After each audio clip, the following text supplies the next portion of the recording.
से अभी जैसे गर्मी से हुई थोड़ा सा है ना, अगर जैसे बारिश आ जाए तो अपन क्या लेंगे, यूज में लेते हैं कि मौसम ठंडा नहीं हो गया, मौसम बदल गया, मौसम बदल गया, क्या बोलते हैं? तो मौसम ही क्यों बोलते हैं, और कोई दूसरा शब्द तो हम बोला नहीं जाता। ठीक है, जैसे थोड़ी देर बोले यार कल तो बारिश थी, आज एकदम धूप पड़ रही है, मौसम में बहुत चेंज आ रहा है, यही लैंग्वेज बार बार यूज में लेते हैं। तो मौसम यानी कि ये डिपेंड करता है समय पर, किस पर डिपेंड करता है, समय कितना कम है। कम यानी कि बात कोई 1 मिनट या 2 घंटे की 3 घंटे की ऐसा नहीं होती है, ऐसा भी हो सकता है कि 1 दिन 2 दिन 3 दिन 5 दिन 7 दिन तक आपका जो मौसम है आने वाले समय तक हम ये भी चेक करते हैं कि आने वाले 7 दिन बाद मौसम कैसा रहेगा, उसमें भी हम क्या वर्ड यूज में लेते हैं, मौसम कैसा रहेगा। यानी कि कम समय की जो वायुमंडल की दशा है, किसकी, वायुमंडल की। उससे पहले हमारे सामने क्वेश्चन पुट होता है वायुमंडल क्या है, पूछ लेना भी नहीं समझ में आता ना। एटमॉस्फेयर जिसको हम बोलते हैं, वायुमंडल क्या है, सभी सुनने को मिलता है। तो वायुमंडल क्या है, तो पृथ्वी के चारों ओर जो गैसों का मिश्रण है वही क्या है, वायुमंडल है। अब उस वायुमंडल को क्या हम देख सकते हैं क्या, तो हमें देखना ना देखा जा सकता, ना ही उसका कोई कलर होता है, बाहर अपन देखें तो कलर थोड़ी दिख रहा है हमें, लेकिन चारों तरफ जो है वो गैसों का मिश्रण उस जगह विद्यमान है। पृथ्वी के चारों ओर जो गैसों का मिश्रण है, जो कि गंधहीन है, स्वादहीन है, रंगहीन है, ये इस चीज को हम क्या कहते हैं, वायुमंडल कहते हैं। अब उस वायुमंडल की जो दशाएं हैं, वायुमंडल की जो वर्तमान स्थिति है, उसमें कितना परिवर्तन आ रहा है, अगर परिवर्तन अल्प समय में आ रहा है, यानी कम समय में देखने को मिल रहा है, तो उस परिवर्तन को कहते हैं मौसम। क्या कहते हैं, मान लेते हैं सर्वदिन, आज सर्दी है, एग्जांपल की गर्मी है, 3 दिन से ऐसा देखा जा रहा है कि सर्दी जो है वो ज्यादा की तरफ ज्यादा बढ़ रही है, मौसम में धीरे धीरे क्या हो रहा है, परिवर्तन हो रहा है। हम ऐसा नहीं बोलते जलवायु बदल गई है ना, ऐसा नहीं बोलते कि क्या होगी, जलवायु बदल। जलवायु क्या चीज है, यानी कि अगर इसी मौसम को हम 30 से 31 साल 31 से 33 वर्ष तक देखें तो हमें ऐसा पता होता है कि पर्टिकुलर इस क्षेत्र की जो जलवायु है वो एक निर्धारित कर दी जाती है। जम्मू कश्मीर की बात करें, क्या टेंपरेचर 40 डिग्री 45 डिग्री जा सकता है क्या, नहीं जा सकता, वहां फिक्स है, ठंडा ही रहेगा तापमान, यानी कि टेम्परेट क्लाइमेट है। कैसा क्लाइमेट है, टेम्परेट, अपने यहाँ सब ट्रॉपिकल क्लाइमेट अपना ऐसा ही रहेगा। कभी कभी 50 तक पहुंच जाता है और लास्ट जो है आपके 4 में भी आ जाता है, माइनस भी चला जाता है कुछ क्षेत्र का, जॉनर का भी बहुत टेम्परेचर माइनस हो जाता है एक बार है ना, चूरू का भी बहुत तापमान जो कम हो जाता है, सूर्य का सब ट्रॉपिकल क्लाइमेट होते हैं। यानी कि तो क्या हम इसको शीतोष्ण जलवायु कह सकते हैं क्या, नहीं कह सकते। यानी कि एक लंबे आंकड़े के एक लंबे समय बाद हम पता लगाते हैं कि इस स्थान का मौसम जो है वो कैसा है, तो उस मौसम के योग को भी अपन क्या कहते हैं, जलवायु कहते हैं। क्या कहते हैं, मौसम किससे है, वायुमंडल की अल्पकालिक जो दशाएं हैं उसको क्या कहते हैं, और अल्पकालिक दशाओं का योग उसको क्या कहते हैं। वो जलवायु जो होती है, मैंने एक नाम बीच में लिया कि जम्मू कश्मीर, यानी कि वो जलवायु किसी स्थान विशेष की होगी, चाहे वो किसी जिले की हो सकती है, चाहे वो राज्य की हो सकती है, चाहे वो किसी देश की हो सकती है, विदेश कहीं की भी, यानी किसी स्थान विशेष की जो दीर्घकालिक घटनाएं हैं, किसकी, मौसम, आपके वायुमंडल की, सॉरी, उसको क्या कहते हैं, जलवायु कहते हैं। तो वेदर और क्लाइमेट, ये जो दोनों है, वेदर और क्लाइमेट, आपकी कौन सी लैंग्वेज का वर्ड है, ग्रीक लैंग्वेज का वर्ड है, कौन सी लैंग्वेज का वर्ड है, ठीक है, मौसम और जलवायु, मौसम यानी कि वेदर। अब वेदर एक ग्रीक लैंग्वेज का वर्ड है, और इसके साथ साथ आपने सुना है जलवायु, ये भी एक ऐसी लैंग्वेज का वर्ड है, ग्रीक लैंग्वेज का वर्ड है। इनका जो अध्ययन किया जाएगा वो इनसे संबंधित विज्ञान में किया जाएगा, यानी कि मौसम का अध्ययन किसके अंदर करेंगे, मौसम विज्ञान में। किसमें करेंगे भैया, मौसम विज्ञान का अध्ययन किया जाता है मौसम का। जलवायु का अध्ययन किसके किया जाता है, जलवायु विज्ञान के अंदर किया जाता है। ये तो बात रही अपनी हिंदी की। इनको हम अलग अलग टर्म दे देते हैं, जैसे कि मौसम विज्ञान को हम देते हैं क्या, मीटेरोलॉजी, है ना, और जलवायु विज्ञान को हम क्या, क्लाइमेटोलॉजी। क्या नाम देते हैं भैया। अब ये जो क्लाइमेटोलॉजी और मीटेरोलॉजी इटसेल्फ, यानी कि अपने आप में ही ये भी दोनों कौन सी भाषा के शब्द हैं, ग्रीक भाषा के शब्द। तो ये चारों शब्द जो लिखे वो सबके सब कौन सी भाषा के शब्द थे, कौन सी भाषा के, मीटेरोलॉजी, यानी कि बात किसकी होगी हमेशा, मौसम में भी, यानी कि अगर ये वर्ड जो ग्रीक लैंग्वेज का वर्ड आया था, यानी कि यहां बात होती है हाई इन द स्काई, यानी कि आपको देखने को बाहर वायुमंडल में क्या परिवर्तन जो आपको देखे जा रहे हैं, क्या आपको ऐसा लग रहा है कि अभी बारिश आ रही है, थोड़े टाइम बाद क्या हो रही है, धूप भी निकल के आ रही है, उस परिवर्तन को आप देख सकते हैं। जलवायु ऐसे देख सकते हो, थोड़े टाइम के अंदर अभी धूप की बर्फ पड़ने लगी, भयंकर लंबे समय तक बढ़ती रहेगी, ऐसा हमें बहुत रेयर देखने को मिलता है। वो हमेशा डिपेंड करता है आपके स्लोप ऑफ अर्थ पर, किस पर डिपेंड करता है, स्लोप ऑफ अर्थ, यानी पृथ्वी की। तो जो मीटरोलॉजी का मतलब क्या होता है, अगर लैंग्वेज को अपन तोड़े तो इसका मतलब मीटेरोस प्लस लोगिया, इसका मतलब क्या होता है, हाई इन द स्काई। क्या मतलब है मीटेरोस, मतलब high in the sky. Logia का मतलब क्या है, अध्ययन करना। लोगिया लोगस एक ही चीज है, लोगिया का मतलब क्या है, अध्ययन करना, यानी कि स्टडी करना। तो बहुत बेसिक सा क्वेश्चन अगर पूछ ले, ग्रीक लैंग्वेज का वर्ड है मीटरोलॉजी, जिसमें मीटेरोस का मतलब क्या होता है, अगर इंग्लिश में पूछो हाई इन द स्काई। मौसम विज्ञान के अंतर्गत किसका अध्ययन किया जाता है, मीटरोलॉजी कौन सी भाषा का शब्द है, और मीटरोलॉजी के जनक कौन है भारत के अंदर, तो बोलो L.A. रामदास। कौन है भैया, विश्व में जनक बात करें तो D.N. वालिया। विश्व में जनक कौन है, यहां बात करते हैं क्लाइमेटोलॉजी की। क्लाइमेटोलॉजी है जो मिलकर बनाए क्लीमा प्लस लोगिया। क्लीमा का मतलब क्या होता है, स्लोप ऑफ अर्थ। क्या मतलब होता है, इंग्लिश में ही वर्ड को याद रखोगे, हिंदी याद नहीं करोगे इसकी, ठीक है, इंग्लिश में ही याद रखना है, क्योंकि उसका अर्थ यही है। हिंदी में हम क्या कह सकते हैं इसको, पृथ्वी की सतह। अब स्लोप जो है वो किस तरीके की है, क्योंकि ये चीजें डिपेंड करती है, जलवायु डिपेंड करती है, उसी पर डिपेंड करती है। तो जलवायु विज्ञान के जनक कौन है, कोपेन। कौन है जलवायु विज्ञान के जनक, कोपेन। अभी तक कितने क्वेश्चन आपके सामने हैं, तो वापस मैं बता देता हूं। वेदर, क्लाइमेट, मेट्रोलॉजी, क्लाइमेटोलॉजी, चार कौन सी भाषा के शब्द हैं। मेट्रोलॉजी के अंदर किसका अध्ययन किया जाता है, मेट्रोलॉजी के फादर कौन है इंडिया में, विश्व में कौन है। क्लाइमेटोलॉजी के अंदर किसका अध्ययन किया जाता है, जलवायु का अध्ययन किया जाता है। और जलवायु जो है वो मौसम के कितने वायुमंडलीय घटना का कितने समय का योग है, 31 से 33 वर्ष, कितना, ठीक है। जलवायु विज्ञान के जनक कौन है, ठीक है, ये बात भी बेसिक। अब हम बात करते हैं इसके पहले बार समझा दूं ना, ये लिखा हूं अभी, वायुमंडल। वायुमंडल यानी कि जब बात की पृथ्वी के चारों ओर जो गैसों का मिश्रण है। अभी हम बाहर निकल के देखें दरवाजे के बाद, तो आपको ऊपर ऐसा कोई कलर थोड़ी दिखाई दे रहा है, कोई परत थोड़ी दिखाई दे रही है कि भाई ये परत है, इसके बाद ये परत आ रही है, वो परत आ रही है। तो वो परत है, लेकिन वो परत अपने आंखों द्वारा नहीं देखी जा सकती, तो उसको हम परतहीन भी बोल सकते हैं, है बेसिकली परत ही। तो जो आपका वायुमंडल जो है वो गंधहीन है, रंगहीन है, स्वादहीन है, और ये गैसों का क्या है, मिश्रण है। वायुमंडल की हम बात करते हैं तो वायुमंडल में जलवाष्प क्या उपस्थित रहती है, क्या कितने प्रतिशत तक रहती है, तो वायुमंडल में हमेशा कहीं ना कहीं 0 से 4% तक जलवाष्प क्या रहती है, उपस्थित रहती है, और ये चेंज हो सकती है, 0 भी हो सकती है। क्यों, ज्यादा तापमान की वजह से, किसकी वजह से। तो वायुमंडल की जब अध्ययन की बात करते हैं तो ऐसा देखने को मिलता है हमको। बेसिकली मैं आपको बताऊं, 3 चीजें जो है हमको कहीं ना कहीं देखने को मिलती हैं। एक आपने सुना होगा लिथोस्फीयर, क्या सुना होगा, एक आपने सुना होगा हाइड्रोस्फीयर, क्या सुना होगा, और एक अपना जो कौन सा है, एटमॉस्फेयर। कौन सा, लिथोस्फीयर क्या है, भूमंडल जहां पर खड़े हैं, क्या है, लिथोस्फीयर है। हाइड्रोस्फीयर क्या है, जलमंडल, जहां पर क्या है, जल समुद्र के ऊपर कौन सा एरिया पूरा, वो हाइड्रोस्फीयर ही तो है। अभी दोनों को हटा दिया जाए तो बचता क्या अपने पास, इसको क्या कहते हैं, एटमॉस्फेयर। क्या कहते हैं, एटमॉस्फेयर। तो यानी कि अब हम किसके अध्ययन की बात करेंगे यहाँ, एटमॉस्फेयर की। वायुमंडल में कुल कितनी परतें पाई जाती हैं, तो 4। कितनी परतें पाई जाती हैं, जिसमें हम अगर सबसे ऊपर की बात करें तो क्या पाया जाता है भैया, थर्मोस्फीयर, जिसको हम किस नाम से जानते हैं, तापमंडल। क्या कहते हैं भैया इसको, क्या कहते हैं, ठीक है, उसके बाद कौन है आपका मीजोस्फीयर, कौन है, इसको क्या कहते हैं, मध्य मंडल, क्या कहते हैं, थोड़े से इंग्लिश की टर्म याद रखना है ना जिसकी मैं बोलूंगा उसकी। कौन सा आता है, स्ट्रेटोस्फीयर, कौन सा था भैया, इसको किस नाम से जाना जाता है, समताप मंडल, किस नाम से जाना जाता है, और सबसे नीचे वो कौन सा मंडल है, ट्रोपोस्फीयर, जिसको हम क्या कहते हैं, क्षोभ मंडल। यानी कि अगर बोला जाए तो इसको हम कह सकते हैं टीएसएमटी, क्या कहते हैं, अगर इंग्लिश में बोले तो टीएसएमटी या टीएसएमआई भी बोल सकते हैं, क्योंकि थर्मोस्फीयर का ही एक पार्ट होता है, उसकी निचली परत आयनोस्फीयर, इसको आयन मंडल के नाम से जाना जाता है। किस मंडल के नाम से जाता है, ऐसे तो यार ये सब्जेक्ट बनती रहेगी, माथे में घूमती रहेगी, अनकंफर्टेबल होता होगा ना, बोला नहीं क्या आप लोगों ने, माथा चढ़ जाए ऐसे तो मैं बोलता हूँ। क्वेश्चन यहाँ से क्या आता है कि जो आपका क्षोभ मंडल है वो कितनी ऊंचाई तक पाया जाता है, उसके बाद समताप मंडल, उसके बाद मध्य मंडल, सबसे ऊपर ताप मंडल। क्षोभ मंडल की ऊंचाई कितनी होती है, कितनी होती है भैया, तो 8 से ही क्यों चालू हुई है? तो किसी भी जब अपन वायुमंडल की परत की ऊंचाई की बात करते हैं तो उसको मापने के लिए पैमाना निर्धारित करते हैं, जैसे कि हम जब सड़क वगैरह की लेवलिंग करते हैं तो एक फिक्स पैमाना निर्धारित करते हैं ना, तो इसके जो पैमाना निर्धारित करते हैं भूमंडलीय रेखा से और ध्रुव से, कहां से मेजर करते हैं, भूमंडलीय रेखा से और कहां से, ध्रुवों से। ध्रुवों से उसकी ऊंचाई कितनी होती है, 8 किलोमीटर, भूमंडलीय रेखा से कितनी होती है, 18। मध्य मंडल की सॉरी समताप मंडल की कितनी है, 18 से 50, मध्य मंडल की और यहाँ 80 से, अब 80 से ज्यादा ही होता है तो वो सब किसके अंदर आता है, आपका ताप मंडल के अंदर आता है। किसके अंदर आता है, ठीक है, अब इसको पूरा समझ लेते हैं क्या चीज है।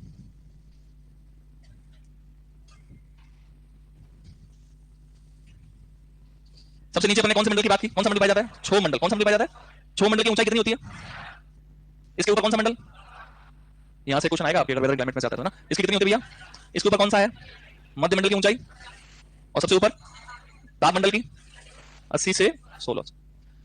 क्या क्या क्वेश्चन पुट होते हैं इस बोर्ड पे, यहां समझने की कोशिश करना, थोड़ी जरूरत पड़ी है ना। वायुमंडल की सबसे निचली परत को क्या कहते हैं, क्या कहते हैं, वायुमंडल की शुरुआती परत को किस नाम से जाना जाता है, क्षोभ मंडल। दो क्वेश्चन, वायुमंडल की जो शुरुआती सबसे निचली परत है वो कितने से कितने किलोमीटर तक पाई जाती है, कितने पाई जाती है। जब भी हम इस परत की बात करते हैं, इस परत से ऊपर की तरफ बढ़ते हैं तो यहाँ अलग अलग कुछ कारक है वो कहीं ना कहीं प्रभावित होते हैं। कारक दोनों कहीं ना कहीं एक दूसरे से कैसे प्रभावित होते हैं, जहां तापमान ज्यादा होता है वहां प्रेशर हमेशा क्या होता है, दोनों एक दूसरे के क्या होते हैं, विपरीत होते हैं। क्या होते हैं दोनों एक दूसरे के, तो जैसे अपन ऊंचाई में बढ़ते हैं, क्षोभ मंडल में अगर हम ऊंचाई में बढ़े तो तापमान में क्या होता है भैया, है कमी होती है क्या, पक्का। यानी कि क्षोभ मंडल में ऊपर बढ़ने पर तापमान में क्या आती है, अब वापस जब अपन समताप मंडल में बढ़ेंगे तो ताप मंडल में पहले कमी हो रही, तो अब फिर मध्य मंडल में क्या होगी, फिर वापस ताप मंडल में। समझ में आ गया, अभी कंसेप्ट क्लियर है। क्वेश्चन कैसे आता है यहां से बहुत अच्छा, क्षोभ मंडल की स्थिति होती है या क्षोभ मंडल में तापमान की स्थिति कुछ इस प्रकार है, या हम बात करते हैं वायुमंडल में तापमान की स्थिति इस प्रकार है। तीन तरह के क्वेश्चन जो आपको देखने को मिल जाते हैं। तो कैसे क्वेश्चन मिलते हैं कि वायुमंडल में तापमान पहले बढ़ता है फिर घटता है, वायुमंडल में तापमान पहले घटता है फिर बढ़ता है, वायुमंडल में तापमान हमेशा घटता है, और वायुमंडल में तापमान में जैसे हम ऊंचाई की तरफ बढ़ते हैं तो तापमान शुरू से लेकर आखिर तक बढ़ता है। क्या स्टेटमेंट है, तो वायुमंडल में पहले तापमान घटता है फिर वापस फिर, क्लियर। शुरुआती आप कैसे याद रखोगे, शुरुआत की अवस्था में हमेशा तापमान क्या होगा, घटेगा। तो घटेगा तो कितना घटता है, तो लगभग सामान्यतः 6.5 डिग्री सेल्सियस पर किलोमीटर तक तापमान क्या होता है, घटता है। यानी कि एक डेफिनेशन निकल के हमारे सामने आती है कि जब वायुमंडल में ऊंचाई कितने बढ़ते हैं तो कहीं भी जब ऊंचाई में बढ़ा हुआ तापमान कम होता है तो इस चीज को किस नाम से जाना जाता है, लेफ्ट रेट। किस नाम से जानते हैं, तो लेफ्ट रेट का मान क्या होता है, 6.5 डिग्री सेल्सियस पर किलोमीटर। यही लेफ्ट रेट जो है जहां वायु शुष्क है तो वहां तापमान क्या रहेगा, कहीं ना कहीं ज्यादा घटेगा। क्या घटेगा, ज्यादा। तो एक एडियाबेटिक लेफ्ट रेट होती है, कौन सी होती है, एडियाबेटिक लेफ्ट रेट कहते हैं उसको। उसका तापमान कितना होता है, 10 डिग्री सेल्सियस पर किलोमीटर। यानी कि शुष्क वायु जो होगी तापमान कितना घटेगा, 10 डिग्री सेल्सियस। सामान्य तापमान कितना, 6.5। इस 6.5 डिग्री सेल्सियस को हम ये भी कह सकते हैं 3.5 फारेनहाइट पर 1000 फीट। ये दोनों बातें एक ही है। क्या अगर पर किलोमीटर के आधार पर पूछा जाए तो कितना टेंपरेचर कम हो रहा है, 6.5 डिग्री सेल्सियस। अगर 1000 फीट 1000 फीट के आधार पर बोला जा रहा है कितना कम हो रहा है, तो ये रही तापमान का कांसेप्ट। अब हम बात करते हैं कि आपको बादल दिखाई दे रहे हैं, वर्षा दिखाई दे रही है, जितनी भी वायुमंडल की दैनिक घटनाएं हैं वो सभी दैनिक घटनाएं कहां कंप्लीट होती हैं, क्षोभ मंडल में। अब कई बार क्वेश्चन पुट होता है हवाई जहाज में चलते हैं,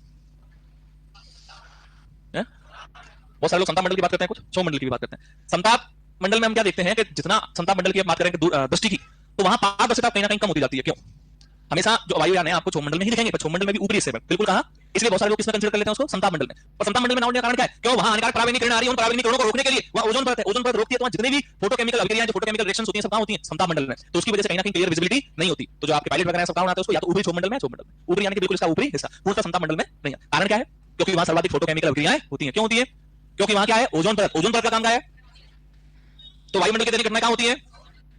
अब हम बात करते हैं वायुमंडल के द्रव्यमान यानी कि एटमॉस्फेरिक मास की। कि कोई वायुमंडल का एटमॉस्फेरिक मास है आपका 100%, कितना है, उसमें 85% तक कहां पाया जाता है, 15% तक कहां पाया जाता है।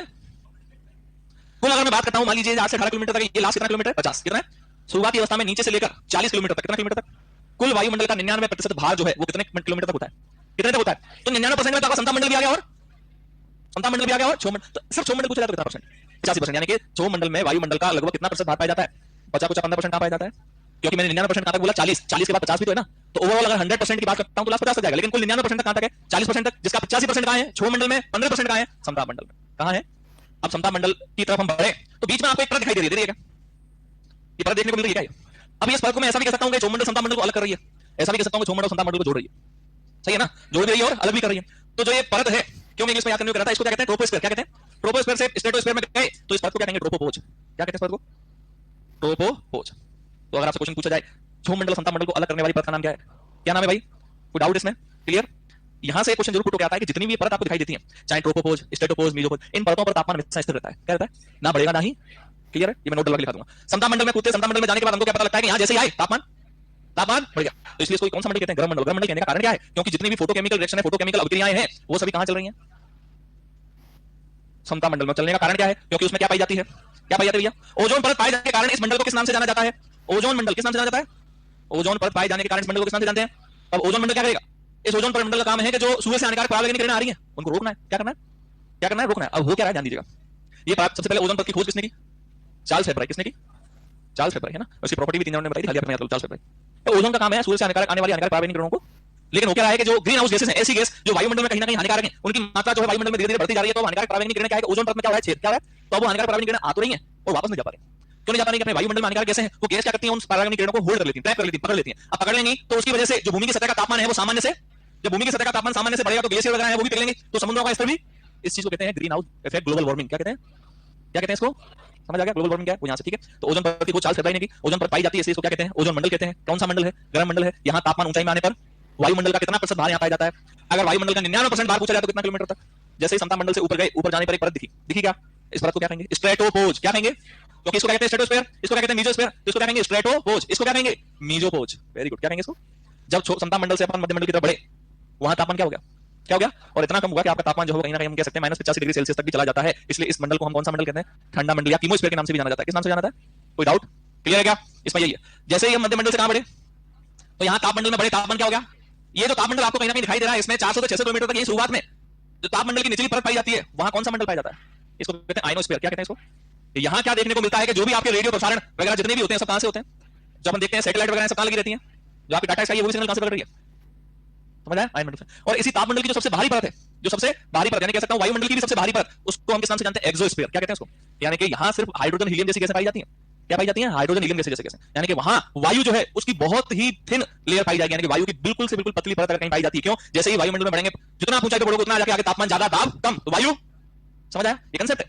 ऊंचाई पे तापमान ज्यादा, प्रेशर कम, वायु भी। तो वहां गैसों के नाम पे कुछ नहीं पाया जा रहा, वायु के नाम पे भी कुछ नहीं पाया जा रहा। अगर कोई गैसें हैं तो कौन सी हो सकती है? हाइड्रोजन और हीलियम जैसी। ये आपका वायुमंडल।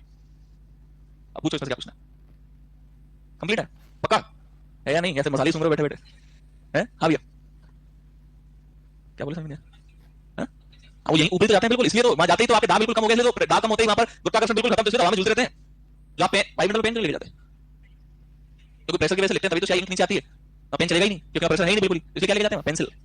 तो सब ऊपर की तरफ ही मामला। और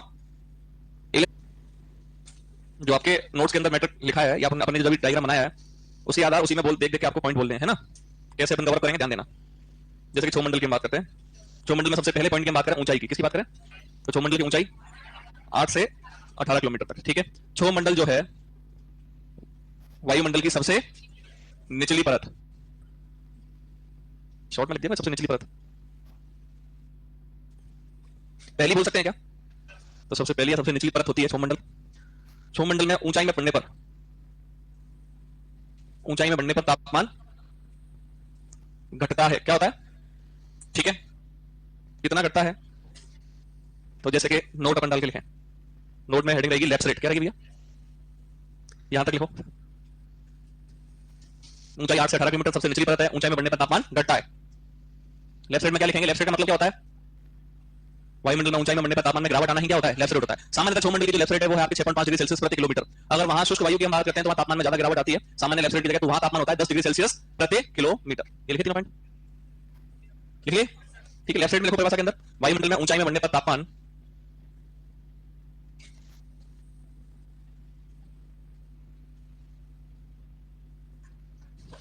वायुमंडल में ऊंचाई में बढ़ने पर तापमान में गिरावट आती है, इसे लेफ्ट साइड कहते हैं।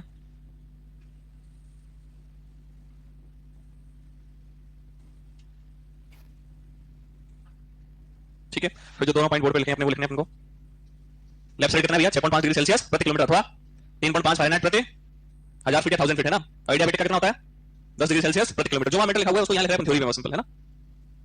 नोट नहीं, इन्वर्जन होते हैं इन चीजों के, पर्टिकुलर नाम नहीं दिया उसको पड़ता है।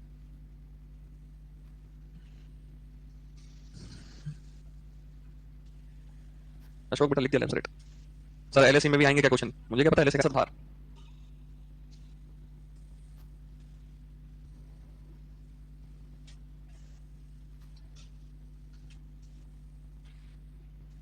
वायुमंडल की सभी दैनिक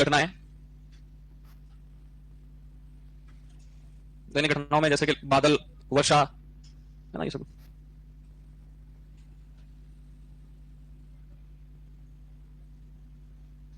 यहां घटित होती हैं।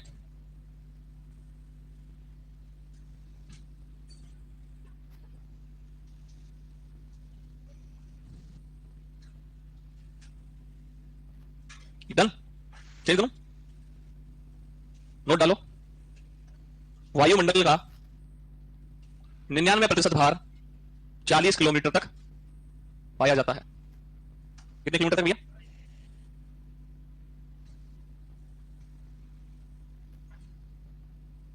फिर इसी के अंदर हेडिंग आ जाएगी आपकी ट्रोपोपोज। कौन सी आ जाएगी भैया?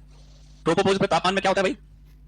स्थिर रहता है। Very good. कैसा रहता है? स्थिर रहता है। यहां ट्रोपोपोज किसके कौन कौन से मंडल को कौन कौन से मंडल की परत को अलग कर रही है? तो क्या लिखेंगे यहां? क्षोभ मंडल व समताप मंडल को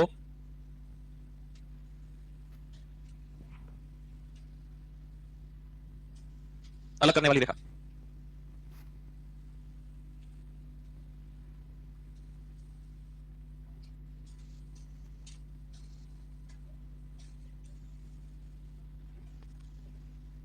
नेक्स्ट हेडिंग,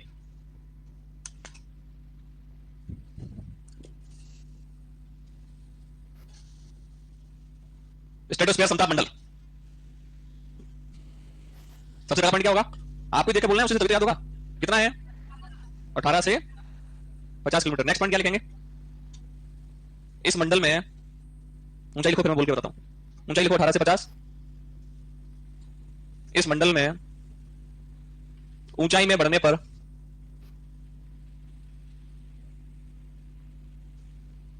तापमान में बढ़ोतरी होती है।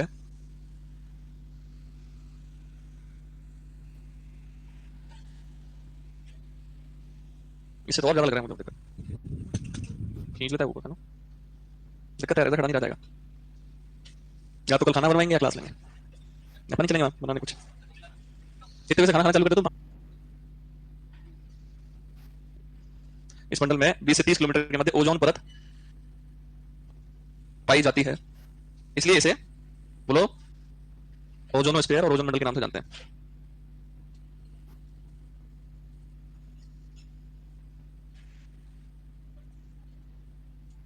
ठीक है, फिर एक नोट डालना है ना।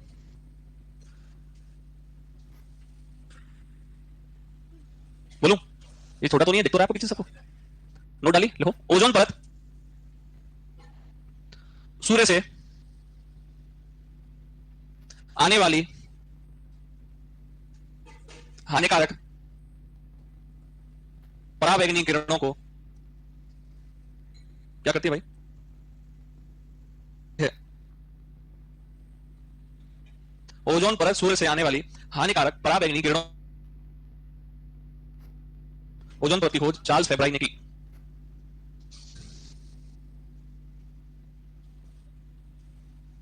सभी फोटोकेमिकल अभिक्रियाएं यहां संपन्न होती हैं, यहां पाई जाती हैं, या यहां होती हैं, कुछ भी लिख सकते हैं ना, बोर्ड पर लिखा हुआ है।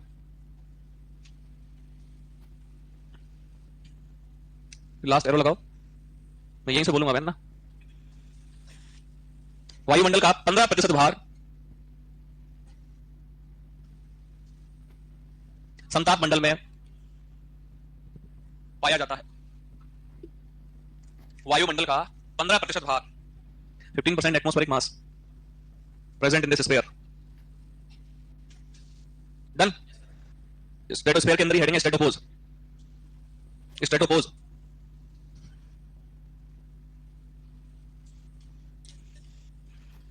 लिखो अपने आप क्या है। स्ट्रेटोस्फीयर के बाद कौन सा स्फीयर आता है? मीजोस्फीयर, यानी कि समताप मंडल और मध्य मंडल को अलग करने वाली रेखा। गुड।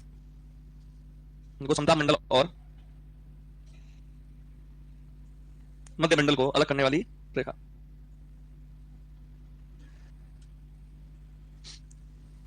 अब हेडिंग क्या आएगी? मीजोस्फीयर, मध्य मंडल, याद हो गया आप सबको ये पूरा? पक्का? पूछ लें?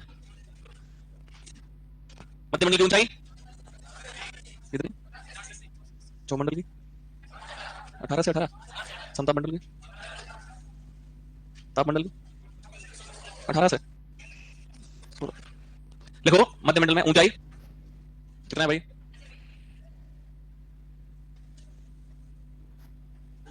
इसे ठंडा मंडल व कीमोस्फीयर के नाम से भी जाना जाता है। इसे ठंडा मंडल व कीमोस्फीयर के नाम से भी जाना जाता है।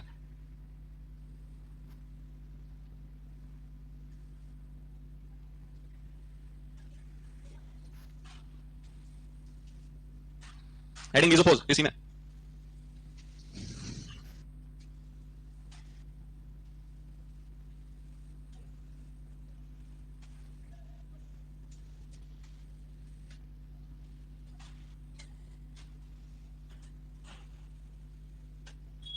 देखो ये मीसोपोज किसको अलग करता है?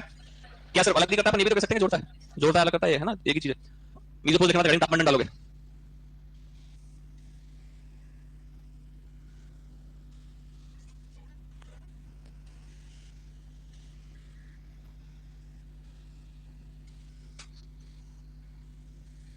ऊंचाई लिखो भैया तापमंडल की।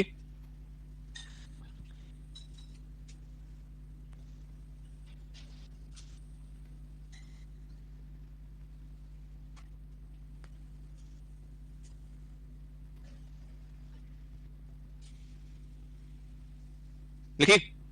अब लिखो तापमंडल के अंदर ऊंचाई में बढ़ने पर तापमान में, बोलो, लिखो फिर। इस मंडल में ऊंचाई में बढ़ने पर तापमान में बढ़ोतरी होती है।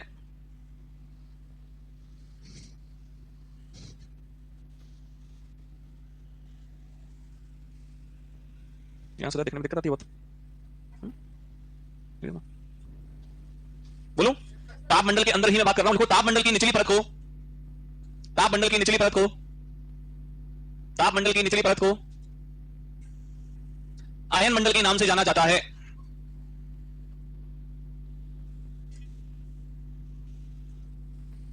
आयन मंडल के नाम से जाना जाता है। नेक्स्ट एरो लगाओ। आयन मंडल में, आयन मंडल में बोर्ड पे लिखा है, देखेंगे, रिमोट सेंसिंग। रिमोट सेंसिंग बता दूंगा क्या होता है रिमोट सेंसिंग, है ना। Remote sensing comma satellite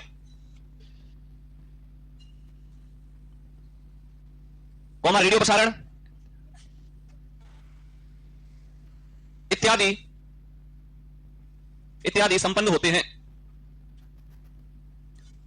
remote sensing क्या होता है पता है आप लोगों को? किसी ऑब्जेक्ट के बारे में पता लगाना है, मुझे किसी वस्तु के बारे में पता लगाना है, तो सैटेलाइट क्या करती है, अपनी एक लेजर रिलीज करती है। सैटेलाइट से कोई लेजर जाएगी, किसी ऑब्जेक्ट पे टकराएगी। मान लीजिए सैटेलाइट क्या होता है आपका?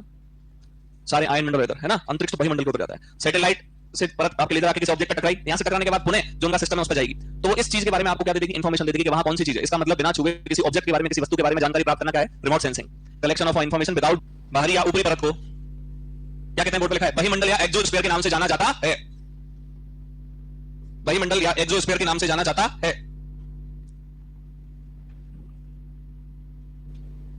मीटरोलॉजी के भारत में जनक कौन है? विश्व में जनक कौन है? हैं? क्लाइमेटोलॉजी में क्लीमा का मतलब क्या होता है? क्या होता है भाई? मीटरोलॉजी का मतलब क्या होता है? वेदर, क्लाइमेट, क्लाइमेटोलॉजी, मीटरोलॉजी कौन सी भाषा का शब्द है? पढ़ के आए होगा।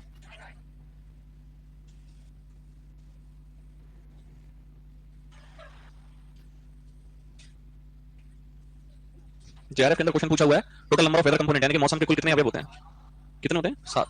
अब ध्यान देंगे हम, 7 याद कैसे होंगे अपन। सबसे पहले जो मौसमी परिवर्तन है वो हमें कहीं ना कहीं हमारे किसी स्रोत के आधार पर दिखाई देते हैं, और प्रकाश के अगर तापमान और सोलर विकिरणों के स्रोत की बात करते हैं तो एक स्रोत अपने पास सूर्य। सूर्य से क्या आती है भैया?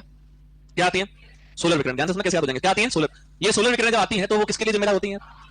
तापमान कम या ज्यादा है तो वहां दाब उसके विपरीत है। वायु हमेशा अधिक दाब से कम दाब की ओर चलती है। वायु जाएगी चलेगी तो अपने साथ किसको लेके जाएगी? बादल किसके लिए जिम्मेदार होते हैं? वर्षा होती है तो क्या बनती है? क्लियर? 7 component done. इसमें सबसे पहले बात करते हैं सोलर विकिरण की। किसकी बात करें? कितने बजे क्लास होती है? चलो स्रोत की बात करते हैं। स्रोत क्या है? सूर्य। जब हम सूर्यदेव की बात करें, स्रोत की, पृथ्वी पर सूर्य की जो किरण आ रही है उसको आने में समय कितना लगता है? कितना लगता है? 8 मिनट 20 सेकंड। कितना लगता है भैया? 500 सेकंड लिख दूं तो कोई गड़बड़ है क्या? लड़ोगे तो नहीं? कितना? 500 सेकंड। ये तो बात रही कि आने में कितना समय लगा, इतना समय लग रहा है, इसका मतलब सूर्य से पृथ्वी की दूरी कितनी है? कितनी भैया? बहुत सारे लोगों ने पढ़ लिया है, फिर भी चुपचाप बैठे हैं। 150 मिलियन किलोमीटर कितनी है? 1.5 × 10⁸ लिख दूं क्या? गलत तो नहीं होगा? लिख सकते हैं ना? 1.5 × 10⁸ और 150 मिलियन किलोमीटर एक ही है। तो इसका मतलब जो सूर्य की किरण आ रही है उसको आने में, अपने साथ आने में प्रति सेंटीमीटर स्क्वायर प्रति मिनट में वो कितनी एनर्जी के साथ, कितनी ऊर्जा के साथ आ रही है, इस चीज को जाना जाता है सोलर स्थिरांक के नाम से। किस नाम से जाना जाता है? सोलर कांस्टेंट किसको कहते हैं? जब कोई सूर्य की किरण आ रही है तो पर सेंटीमीटर स्क्वायर प्रति मिनट में कितनी ऊर्जा के साथ आ रही है, इस चीज को क्या कहते हैं? सोलर स्थिरांक। सोलर स्थिरांक की वैल्यू है जो कांस्टेंट है आपकी, कितनी है? 1.94 कैलोरी पर सेंटीमीटर स्क्वायर पर मिनट। कितनी है? बोलो कितनी है? 1.94। यानी कि अब इसको क्या मैं ऐसे लिख सकता हूं? 1353 वाट पर मीटर स्क्वायर। बिल्कुल लिख सकते हैं, क्योंकि वाट पर मीटर स्क्वायर दूसरी यूनिट हो गई। कौन सी यूनिट होगी? दूसरी यूनिट तो कोई भी हो सकती है। दाब की यूनिट बहुत सारी होती है, ऐसा यूनिट पास्कल होती है, उसके अलावा मिलीबार होती है, किलो पास्कल होती है, मेगा पास्कल होती है, बहुत सारी होती है। ठीक है, तो 1353 वाट पर मीटर स्क्वायर और 1.94 कैलोरी पर सेंटीमीटर स्क्वायर मिनट, ये दोनों चीजें एक ही हैं। अगर आपसे पूछ लेता है सोलर स्थिरांक क्या है, तो क्या बोलोगे? सूर्य की किरण कितनी ऊर्जा के साथ पर सेंटीमीटर स्क्वायर पर मिनट में आ रही है, वही क्या होता है? सोलर स्थिरांक होता है। और भी ज्यादा अगर कोई पूछ ले तो एक यूनिट होती है टू लेंगले पर मिनट। पर मिनट क्या लेंगे भी यूनिट है, एक ही आपको पूछा जाएगा ऊपर वाला, कौन सा? 1.94 वाला। ये तो बात है सोलर रेडिएशन की आने की। सोलर रेडिएशन अपने आती है। सोलर रेडिएशन जो आती है वो बेसिकली कितने टाइप की है?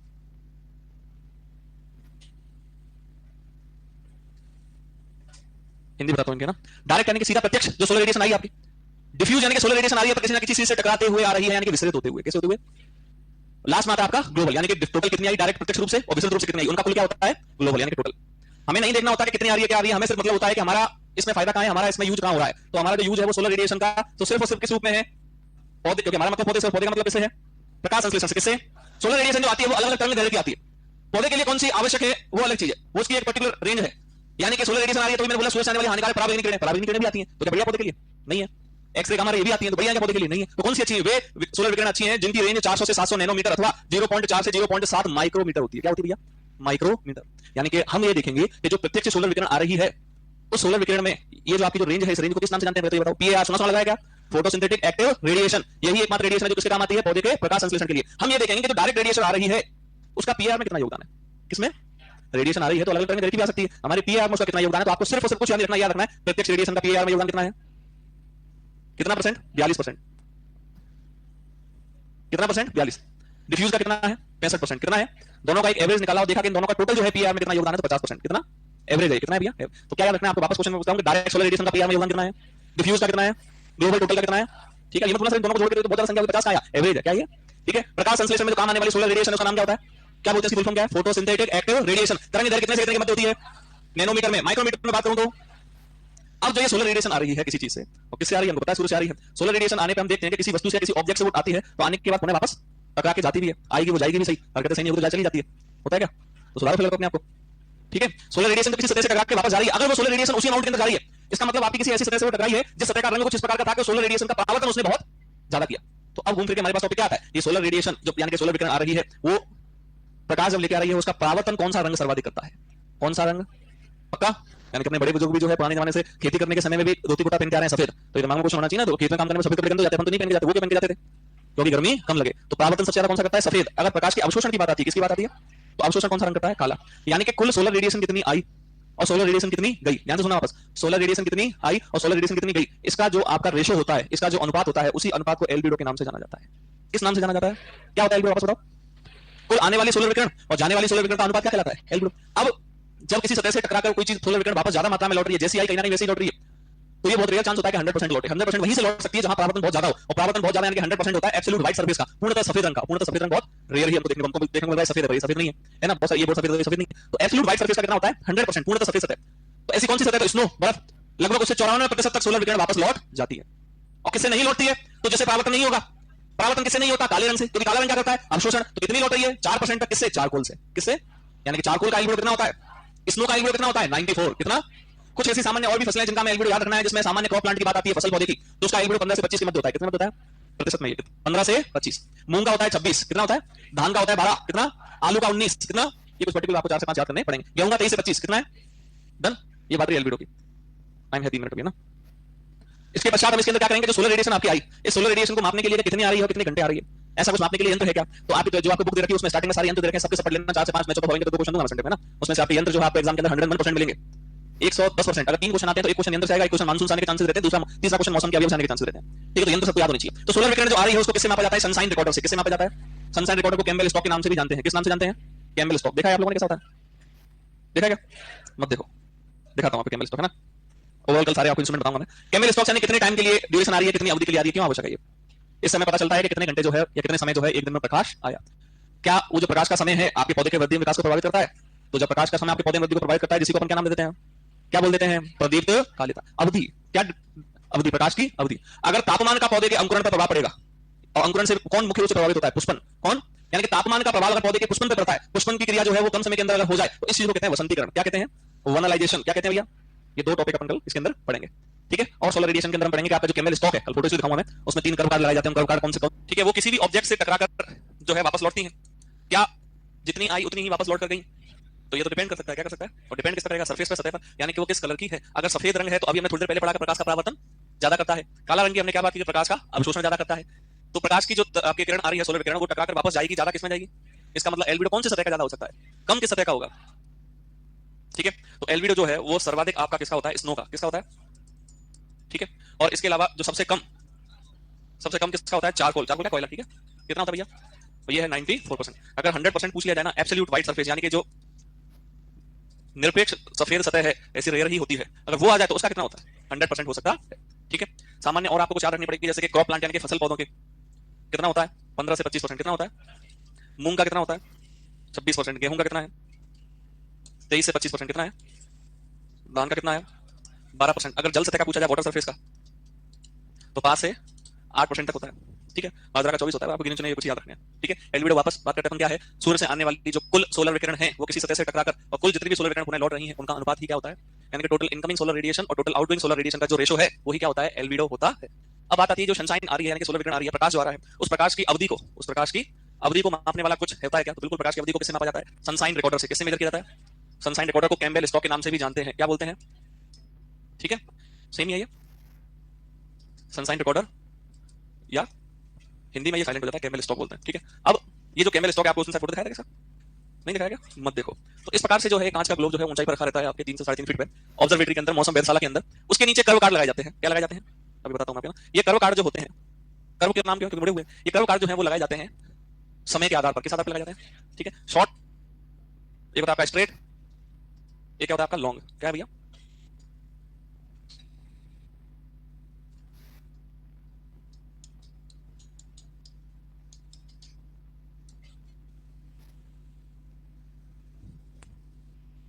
जो कुछ इस प्रकार का सनसाइन रिकॉर्डर होता है, दिख रहा है। ये जो ग्लोब है उसका डायमीटर 10 सेंटीमीटर होता है। इसके नीचे क्या रखे रहते हैं, ये कार्ड रखे रहते हैं। इन कार्ड को एक साथ भी रखा जा सकता है, लेकिन इनको समय अनुसार अलग अलग समय पर अपन चेंज करते रहते हैं। तो इन कार्ड के बारे में थोड़ा सा हम बात करें तो 3 प्रकार के कार्ड है। सबसे ऊपर कौन सा लगाया जाता है, बीच में कौन सा, नीचे कौन सा, कैसे आप रखोगे, एल से लॉन्ग है, इसका मतलब कहां लगेगा, लोअर, यानी कि निचले हिस्से में। शॉर्ट ऊपर हिस्से में, शॉर्ट से शॉर्ट, से सर्दी, यानी कि इसका उपयोग कब किया जाता है, तो सर्दी में कब किया जाता है, 14 अक्टूबर से फरवरी अंत माह, कब तक किया जाता है, ठीक है।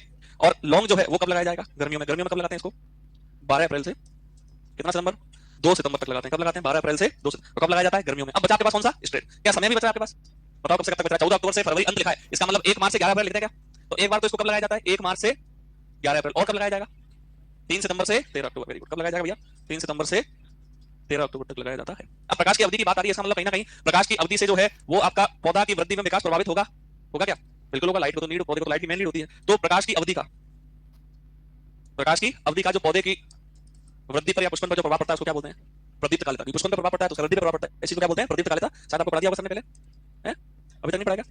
इसको गार्नर और एलार्ड ने किसने बताया, तंबाकू में। किसने बताया, प्रकाश प्रदीप्त कालिता, यानी कि प्रकाश की अवधि पौधे को कितने समय तक चाहिए, उस आधार पर पौधे जो है वो बेसिकली 3 प्रकार के होते हैं। कितने प्रकार के होते हैं, कौन कौन से होते हैं, शॉर्ट डे प्लांट, यानी कि एसडीपी, लघु दिवस पादप, इनको क्या बोलते हैं, लघु दिवस।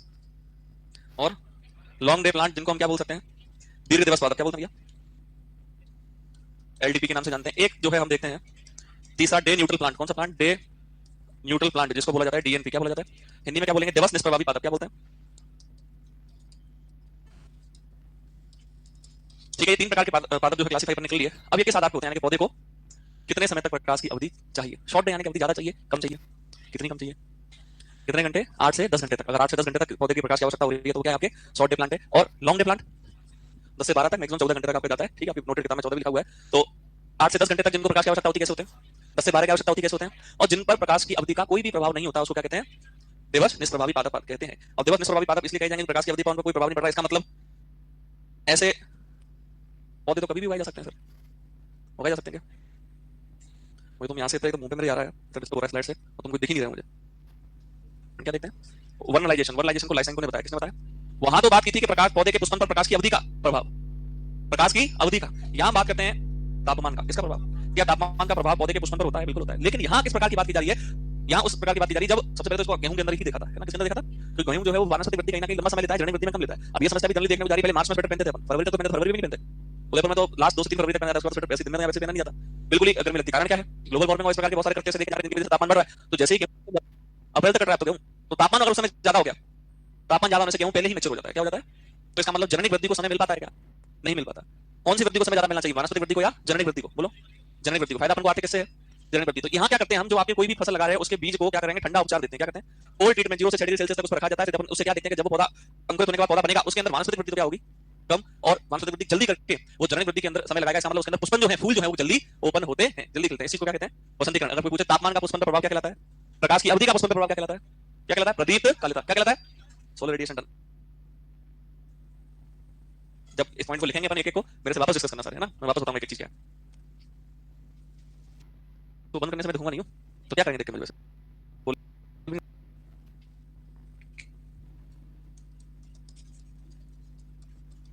देखो, इसे लाइसेंस को नहीं दिया,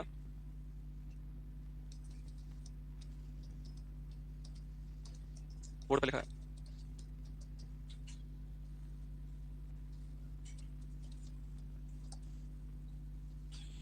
ठीक है, करते क्या है इसमें, बीजों को ठंडे तापमान से उपचारित करते हैं। लिख दूं इसमें, इसमें बीजों को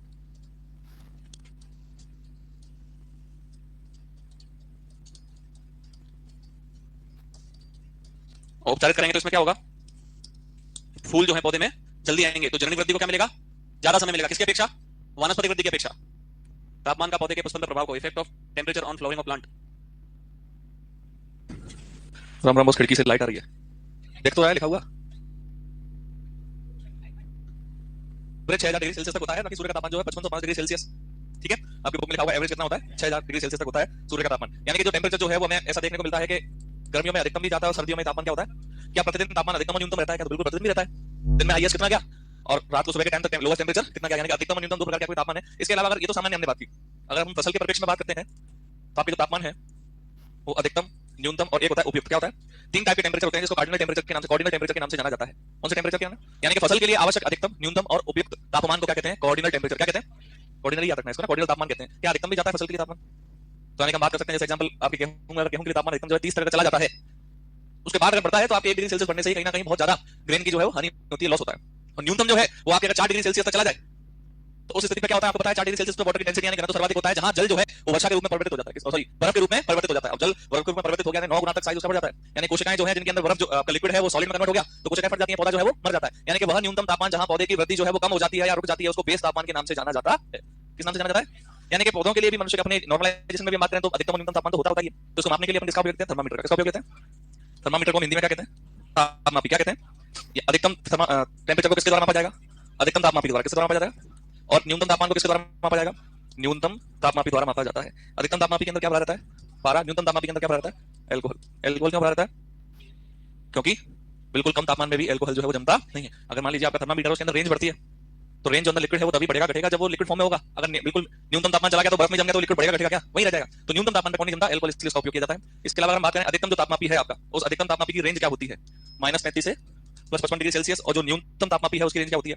-40 से +50 डिग्री सेल्सियस। ठीक है, कई बार जो है तापमान को हम फ़ारेनहाइट में बोल देते हैं, कई बार केल्विन में बोल देते हैं, कई बार सेंटीग्रेड या सेल्सियस में बोलते हैं। ठीक है, एक तापमान आपने सुना होगा जिसको हम एब्सोल्यूट जीरो टेम्परेचर यानी कि निरपेक्ष शून्य तापमान कहते हैं। क्या कहते हैं? निरपेक्ष शून्य तापमान। कई बार हम बात करते हैं कि 0 डिग्री सेल्सियस यानी कि तापमान जो है वो जीरो है। जीरो एग्जैक्ट तापमान होता कब है? किस स्थिति पर होता है? क्या 0 डिग्री सेल्सियस होता है? बताओ, ये तीनों यूनिट तापमान की ही है, मैक्सिमम सेल्सियस यूज में ली जाती है। तापमान निरपेक्ष यानी कि जैसे मैंने आपको एब्सोल्यूट व्हाइट सरफेस बताई थी, मुद्दा सफेद यानी कि जब जीरो तापमान होगा कब? जब 0 केल्विन होगा। क्या होगा? 0 -273 डिग्री सेल्सियस होगा। क्या होगा? -460 फ़ारेनहाइट होगा। क्या होगा? तो अगर आपसे पूछे 0 डिग्री केल्विन को क्या कहते हैं? निरपेक्ष शून्य तापमान। क्या कहते हैं? -273 डिग्री सेल्सियस को क्या कहते हैं? -460 फ़ारेनहाइट को क्या कहते हैं? क्लियर है? अगर पूछा जाए आपको जो फ़ारेनहाइट और सेल्सियस किस तापमान पे जो है बराबर रहते हैं? -40 कब बराबर रहते हैं? और -40 है जहां फ़ारेनहाइट और सेल्सियस दोनों क्या होते हैं? बराबर होते हैं। इसका मतलब सेल्सियस और फ़ारेनहाइट में बदलने के लिए कोई ना कोई फार्मूला भी होगा। तो बिल्कुल जैसे F-32/9 = C/5, इस एक ही फार्मूला से हम सेल्सियस और फ़ारेनहाइट में एक दूसरे को बदल सकते हैं। केल्विन में अगर हमको बदलना है तो उसके लिए हमें सेल्सियस में क्या जोड़ना पड़ेगा? 273 जोड़ना पड़ेगा। ठीक है, ये एक ही फार्मूला से दोनों काम कर जाएंगे कि अलग-अलग होते हैं। जैसे मान लीजिए आपको फ़ारेनहाइट में निकालना है तो आपका जो 9 है वो चला जाएगा, सेल्सियस चला जाएगा, इसलिए मैंने दोनों को एक में जोड़ दिया। इसी से आपका सेल्सियस आ जाएगा, इसी से आपका फ़ारेनहाइट आ जाएगा। अभी हम सॉल्व करेंगे, देख के बताएंगे। ठीक है, अगर तापमान की हम बात करते हैं तो पृथ्वी का जो औसतन तापमान है पृथ्वी की सतह का वो कितना होता है? 15 डिग्री सेल्सियस तक कितना होता है? अगर मैं मृदा में बात करूं, मृदा परिक्षेत्र के अंदर मृदा में 80 सेंटीमीटर पर जाने में तापमान क्या रहता है अपरिवर्तित? आपको सॉइल ने 50 सेंटीमीटर बताया होगा, नहीं बताएगा? हुई नहीं क्या सॉइल आपके भी? हाँ तो बताया होगा ना 50 सेंटीमीटर पे, ठीक है 50 लिखा है सॉइल के अकॉर्डिंग 50 ही चाहिए। उन्हें इकोनॉमी बहुत सारी किताबों में क्या लिखा हुआ है 80 सेंटीमीटर पर मृदा में जाने के बाद वहां जैसे हमने बात की थी ट्रोपोपोज स्ट्रेटोपोज, जहां तापमान अपरिवर्तित रहता है, ऐसी एक गहराई यानी कि 80 सेंटीमीटर गहराई के बाद मृदा में तापमान में कोई भी परिवर्तन नहीं होता है। यानी कि मृदा में भी तापमान जो है वो कम ज्यादा हो सकता है। ये किस चीज पर डिपेंड करता है? ये नमी पर और तनाव पर है, तो मृदा में तनाव ज्यादा है जिसको टेंसीमीटर द्वारा मापते हैं। किस द्वारा मापते हैं? तो हम बात करते हैं मृदा तापमान की। मृदा तापमान को थर्मोकपल या मृदा तापमापी द्वारा मापा जाता है। थर्मोकपल या मृदा तापमापी द्वारा मापा जाता है। अब तो वैसे नए टाइप के आने लगे हैं सॉइल थर्मामीटर। पहले कैसे आते थे? वो हल्का सा एक जगह से बेंड होता था, ठीक है, इस प्रकार के जो है वो तापमान, ये जो बेंड होता था वो 120 डिग्री का कोण बनाता था। कितने का? 120 डिग्री का। और जिस एंगल से सॉइल के अंदर जाते थे वहां जो एंगल बनता था वो बनता था 45 डिग्री का। कितने का? आप लोगों को खाली ये वाला याद रखना है। ये जो मृदा तापमापी है तीन होते सेम ही है, तो तीनों को अलग अलग गहराई पे लगाया जाता है। कितने गहराई पे? 5, 10, 15। कितने कितने पे? 15 तक ही। क्यों? पृष्ठभूमि यानी कि सरफेस सॉइल। और क्या रीजन हो सकता है? सरफेस सॉइल है तो हम क्या करें? इन्हीं डेप्थ पे क्यों इंसर्ट किया जाता है? क्या रीजन है?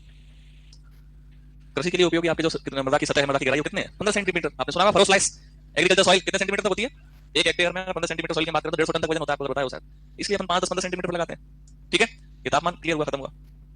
तो सबसे इंपॉर्टेंट चीज आती है टेम्परेचर जो है वो अगर ज्यादा होता है तो उस जगह पे प्रेशर क्या हो जाता है? कम हो जाता है। तो आगे जो है इसी के बाद अपन बात कर लेते हैं किसकी? प्रेशर की, यानी कि दाब की।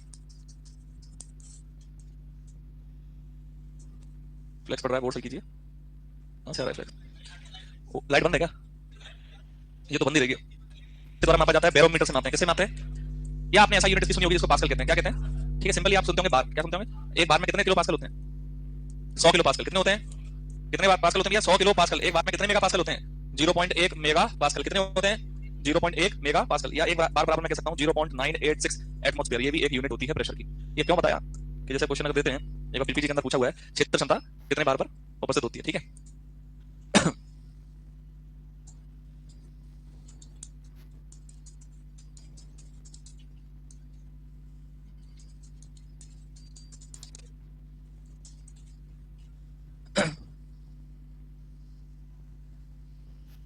मतलब क्षेत्र क्षमता कितने बार पर होती है? आपने पढ़ रखा है। और 2 या 3 मैंने दिया इस तरीके से, आपको पता चल गया। नहीं तो आपको किलो पास्कल में मेगा पास्कल में पता था कितने होती है? नहीं पता ना। ऐसे इसलिए यूनिट वगैरह जो है आपको याद रखना है ना। इसको हम सॉल्व कर सकते हैं। अगर 1/3 है उसको अपन मेगा पास्कल में चेंज करेंगे तो कितना आ जाएगा? 0.01 से 0.03 mega pascal. Kilo pascal change करेंगे 10 से 30 किलो पास्कल। जैसे कि पीडब्ल्यूपी कितने बार पे होता है? आप बोलते हैं -15 बार पे। कितने पे होता है? किलो पास्कल में बोलूं तो कितना हो जाएगा? किलो पास्कल में बोलूंगा तो कितना हो जाएगा? एक बार बराबर कितने पास्कल? 100 kilo pascal. तो 15 का गुणा किससे करो? तो 15 किलो पास्कल। क्लियर है? प्रेशर जो है वो किस प्रकार प्रभावित होता है उन कारकों की हम बात करते हैं, ठीक है। दाब को प्रभावित करने वाले कारक। दाब एक आपको पता ही है, जहां तापमान ज्यादा है वहां दाब क्या होता है? कम होता है। क्या होता है? ऊंचाई में बढ़ने पर हमेशा दाब कम होता है, ज्यादा होता है? सर्वाधिक ऊंचाई पर जाने पर दाब कम होता है, बढ़ा था। पहाड़ पर जाते दाब कम होता है, बढ़ता है? कम होता है। वायु रहित स्थान हो जाता है तो इसका मतलब दाब क्या होगा? कम। या बात कर सकते हैं समुद्र तटीय एरिया। कैसे एरिया है? समुद्र तटीय क्षेत्र है तो उस स्थान पर दाब कम होगा, ज्यादा होगा। क्योंकि समुद्र तटीय एरिया पे जो तापमान होता है वो होता है कम। क्या होता है? इसका मतलब दाब क्या होगा? ज्यादा। सिंपल सी चीज, दाब क्या होगा? ठीक है, दाब के बारे में ज्यादा कुछ है नहीं, और ऐड करा देंगे। इसमें फिर आता है आपका वायु। वायु यानी कि विंड, ठीक है। वायु या विंड। आपने एक सुना होगा हवा। क्या सुना होगा? हवा और वायु यानी विंड और एयर अलग अलग है क्या? एयर क्या होता है? कैसे पता लग गया क्या चीज है? फैन वगैरह अगर ऑफ कर दें, ठीक है, तो इस रूम के अंदर एयर होगी या विंड होगी? उनका तो क्या लग गया? नीचे प्रेशर क्रिएट हो गया, तो किसमें बदल गई? विंड बन गई। क्या बन गई वो? जिसको अपन वायु के बारे में बात करें, यानी कि हवा हमेशा जो है वो आपकी अधिक दाब से कहां से भैया? अधिक दाब से कहां किस तरफ बहती है? कम दाब की ओर, निम्न दाब की ओर जो है वो बहती है,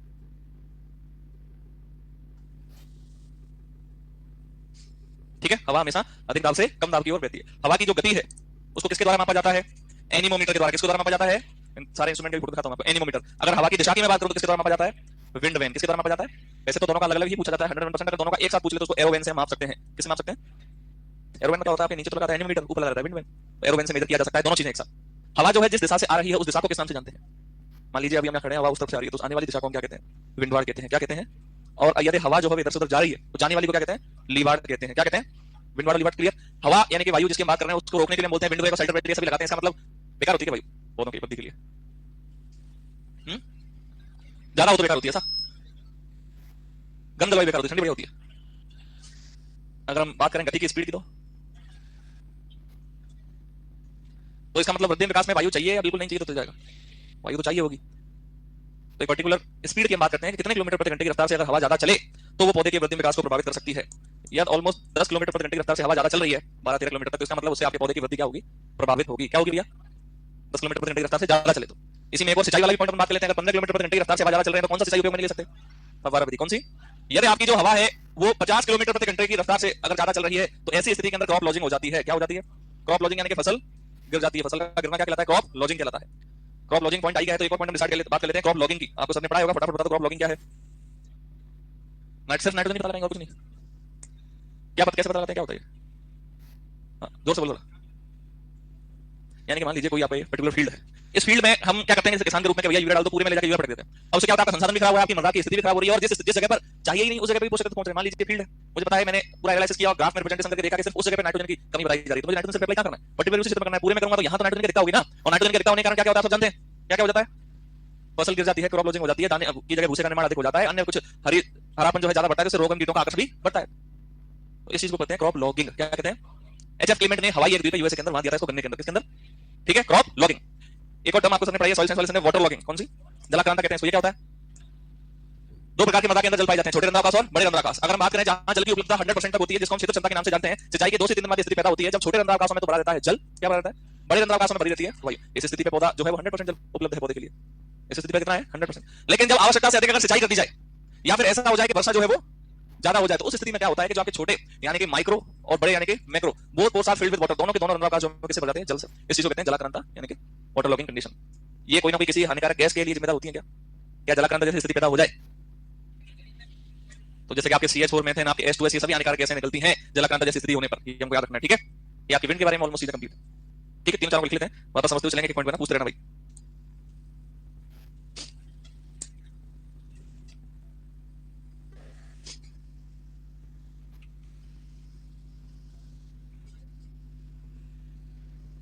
देखो तापमान, minimum temperature at which plant growth reduce और स्टॉप। बेस तापमान यानी कि किसी भी चीज के हम बेस की बात करते हैं, यानी कि शुरुआत से बात करते हैं। शुरुआत हमेशा क्या होती है? जीरो से होती है, यानी कि न्यूनतम चीज से होती है। तो वह न्यूनतम तापमान जहां पौधे की वृद्धि रुक जाए या बंद हो जाए या कम हो जाए, उस चीज को हम क्या कहते हैं? बेस तापमान कहते हैं। ये खरीफ और रबी दोनों प्रकार की फसलों के लिए अलग अलग होगा। यानी कि रबी के लिए ये बेस तापमान होता है 4 डिग्री सेल्सियस तक, और खरीफ की फसलों के लिए होता है 10 डिग्री सेल्सियस तक। अगर मान लो आपसे किसी ने पूछ लिया धान के लिए बेस टेंपरेचर कितना है तो क्या बोलोगे? और अगर गेहूं के लिए पूछे तो ठीक है 4-4.5 डिग्री सेल्सियस तक होता है। डन, लिखो बेस तापमान के अंदर वह न्यूनतम तापमान जहां पौधे की वृद्धि कम हो जाए या रुक जाए, कम हो जाए या बंद हो जाए, इसे बेस तापमान कहते हैं। क्या कहते हैं? ठीक है, फिर हेडिंग डालो, कॉर्डिनल तापमान।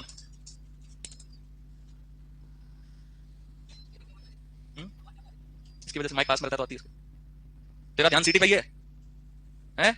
तेरा ध्यान इधर रखेगा तो सीटियां नहीं बजेंगी। बोलो, पौधे की वृद्धि एवं विकास के लिए आवश्यक, यहां से मैंने क्या उसकी बढ़ा दिया ज्यादा ही, यहां बिल्कुल जीरो है लास्ट, ज्यादा करूं तो यहां से भाई ज्यादा बढ़ा गया भाई। पौधे के वृद्धि एवं विकास हेतु आवश्यक न्यूनतम, पौधे के वृद्धि एवं विकास हेतु आवश्यक न्यूनतम कौमा अधिकतम वह उपयुक्त तापमान को कॉर्डिनल तापमान कहते हैं। तीनों को मिलाकर हम क्या कहते हैं? Cardinal temperature. पौधे के लिए आवश्यक न्यूनतम, अधिकतम व उपयुक्त तापमान बोर्ड में लिखा हुआ है। इन तीनों को मिलाकर क्या कहते हैं? कॉर्डिनल तापमान कहते हैं, ठीक है? जैसे मैं आपको एक एग्जांपल बताता हूं, उपयुक्त तापमान किस श्रेणी में आता है, क्या होता है?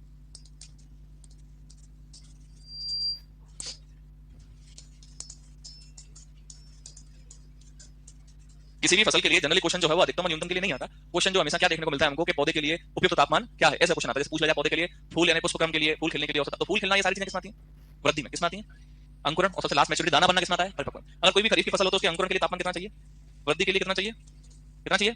परिपक्व के लिए कितना चाहिए? जैसा कि अपन को पता है खरीफ की फसल जो है उसको कब काटा जाता है? अक्टूबर तक अपन पहुंच जाते हैं, और उसी 15 अपने यहाँ तो ड्यूरेशन बहुत चेंज हो रहा है। क्यों चेंज हो रहा है? ग्लोबल वार्मिंग की वजह से तापमान जो बढ़ता जा रहा है। कुछ ऐसे अभी भी अपने स्थान है जहां आपके अक्टूबर से ऑलमोस्ट सर्दी आना चालू हो जाती है, 15 अक्टूबर से, ठीक है? तो 15 अक्टूबर से आपके नवंबर तक हम बात करें तो वहां तापमान जो 20 से 25, उसी समय हम क्या करते हैं? रबी की फसल की बुआई, यानी कि रबी की फसल के अंकुरण के लिए कितना चाहिए? वृद्धि होगी तो तापमान दिसंबर में कम होगा बढ़ेगा, तो वृद्धि के लिए कितना चाहिए? अगर वापस परिपक्व की बात करते हैं हम तो तापमान रबी के लिए जब गेहूं वगैरह हम काटते हैं तो मार्च में बढ़ता है घटता है?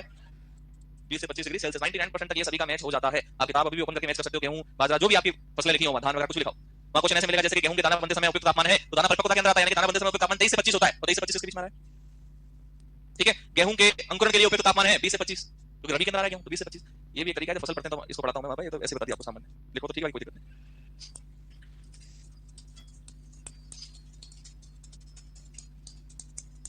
फिर उसके बाद लिखना खरीफ के लिए बेस तापमान कितना है 10 डिग्री सेल्सियस, और रबी के लिए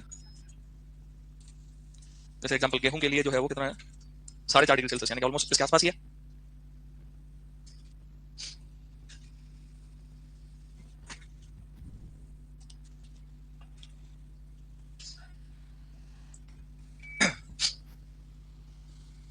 इस क्लासरूम में पहले क्लास नहीं होती बिल्कुल किसी भी, बोर्ड के टाइम गलत है सबके, वो घड़ी भी उधर बंद है। हाँ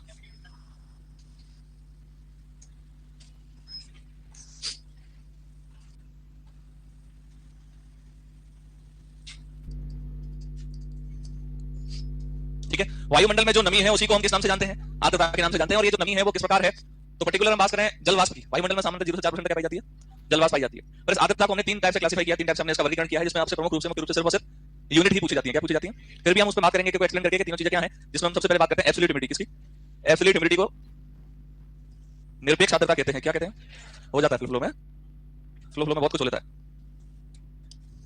एब्सोल्यूट ह्यूमिडिटी या निरपेक्ष आर्द्रता, वायुमंडल में जो आपकी वास्तविक नमी है ना वही क्या है, एब्सोल्यूट ह्यूमिडिटी।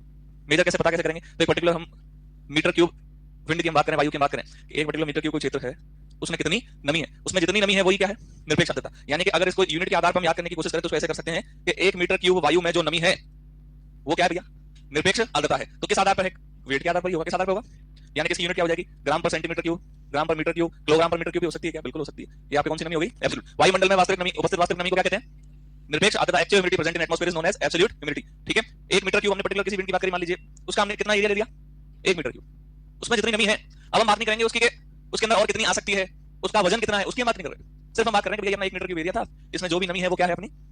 अब इसी से समझना, हम बात करेंगे अगली यानी कि विशिष्ट आर्द्रता की, जिसको हम स्पेसिफिक ह्यूमिडिटी के नाम से जानते हैं। किस ह्यूमिडिटी से, स्पेसिफिक ह्यूमिडिटी को विशिष्ट आर्द्रता कहते हैं। क्या कहते हैं,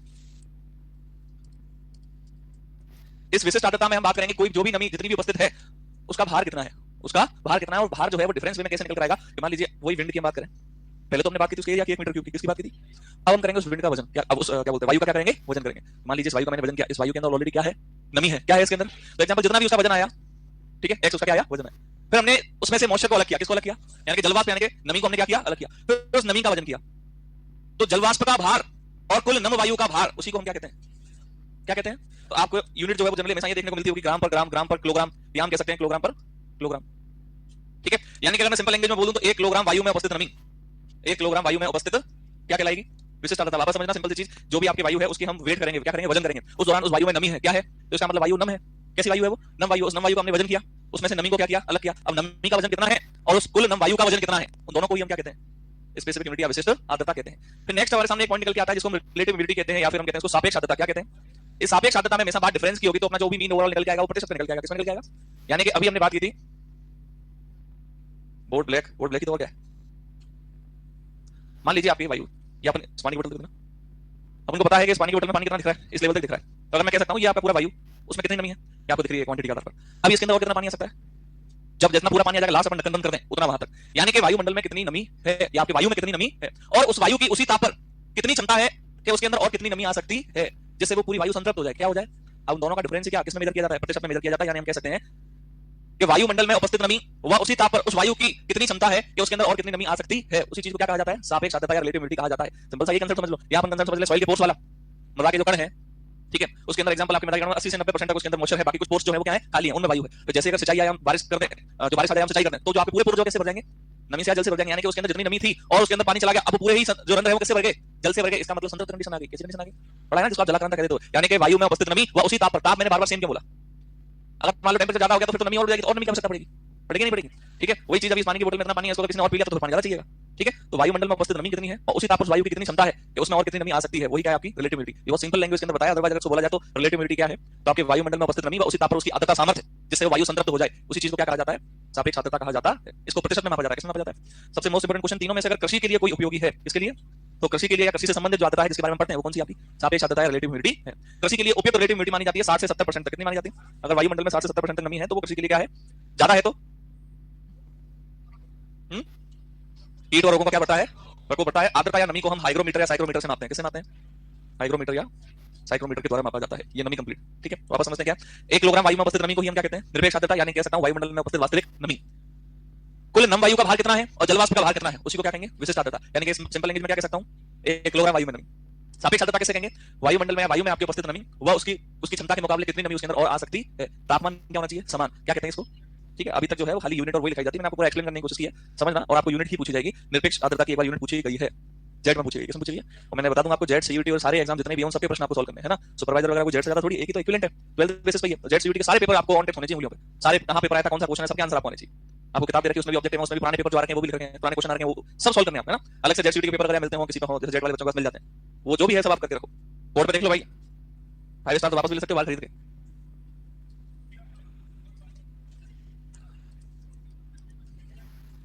बादलों के अध्ययन को लिखो, हेडिंग बादल, क्लाउड्स, हेडिंग लिखो बादल, क्लाउड्स। बादलों के अध्ययन को, अरे इसको किसका ना यार, क्यों इसको बात छेड़ देते हैं। हाँ, बादलों के अध्ययन को क्या कहते हैं? लिखो, बादलों के अध्ययन को निफोलॉजी कहते हैं।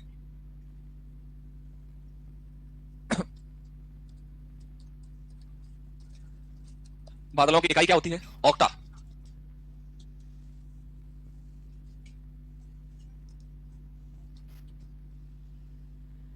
एटलस के अनुसार 10 प्रकार के बादल होते हैं, 3 पॉइंट लिख लो फिर अपन समझेंगे पूरे बादलों, ठीक है। एटलस एक संस्था है, साइकिल वाली एटलस नहीं है ना। उनको खाली गिने चुने बादल के बारे में पढ़ना है, क्लाउड के बारे में आपके 3 से 4 टाइप के है ना। लिखा दूंगा आपको 5-6 के बारे में, एक सिंगल लाइन, जिसमें से आपके एग्जाम में 2 से 3 टाइप के बादल है, उनसे क्वेश्चन बन सकते हैं। बेसिकली क्लाउड को क्या है, क्लासिफाई किया गया है उनके हाइट के बेसिस पे, ऊंचाई के बेसिस पे। कुछ जो बादल है ऊंचाई आपके सबसे नीचे जो बादल है वो, कुछ बादल है जो मध्य में, कुछ बादल जो सर्वाधिक ऊंचाई यानी कि 6 किलोमीटर तक है, 6 से 12 किलोमीटर तक हाइट में, 12 किलोमीटर से ज्यादा हाइट में। इस आधार पर बादलों का क्या किया गया है, वर्गीकरण किया गया है।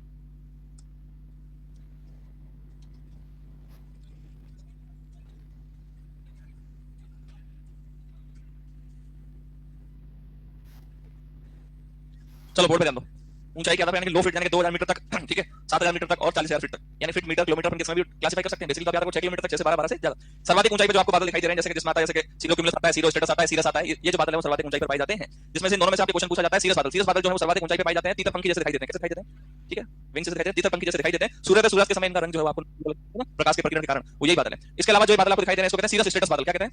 सीरस स्टेटस बादल क्या करते हैं कि सूर्य के चारों ओर प्रभामंडल का निर्माण करते हैं, हेलो अपीयरेंस अराउंड द सन, यानी कि अगर जिस तरफ सूर्य वहां ही जाएंगे सूर्य के सामने, तो इस तरीके की स्ट्रक्चर जो है आपको बनी दिखेगी। मैं आपको दिखाऊंगा इसका फोटो अलग से। इसको कहते हैं सीरस स्टेटस क्लाउड। कौन से क्लाउड? सबसे पहले वापस, सीरस क्लाउड जो है वो कहां पाए जाते हैं? सर्वाधिक ऊंचाई पे। कैसे दिखाई देते हैं? तीतर पंखी जैसे दिखाई देते हैं, सूर्योदय और सूर्यास्त के समय दिखाई देते हैं। सूर्य के चारों ओर प्रभामंडल का निर्माण कौन करते हैं? Cirrus stratus. कौन करते हैं? कौन करते हैं? Cirrus status. 2 क्वेश्चन फिर आता है बीच, यहां लिखा हुआ है अल्टो स्टेटस, अल्टो क्यूमुलस। तो अल्टो अल्टो लिखा हुआ है, इस अल्टो का मतलब होता है मध्य। क्या होता है?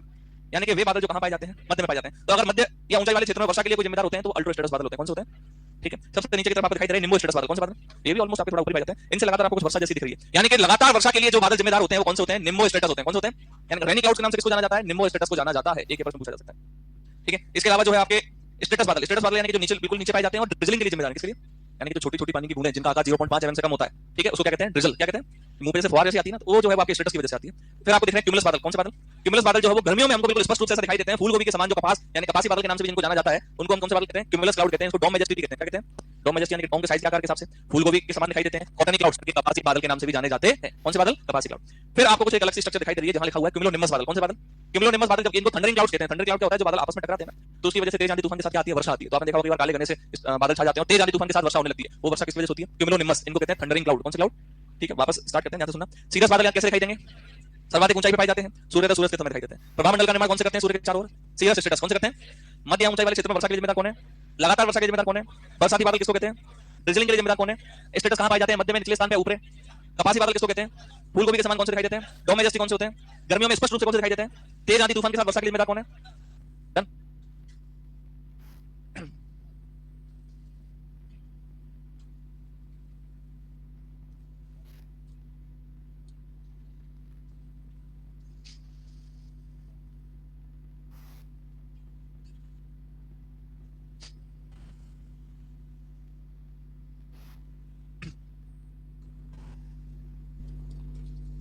हेडिंग सीरस बादल लिखो। क्या बेटा? देख नहीं रहा ऐसा? उसमें सही चल रहा है यार, मैं तो इसलिए दिया ब्लैक। ठीक है, लिखो सीरस बादल, हेडिंग सीरस क्लाउड्स। लिखूं? बोलते बोलते लिखूं मैं ना। ये सर्वाधिक ऊंचाई पर पाए जाते हैं।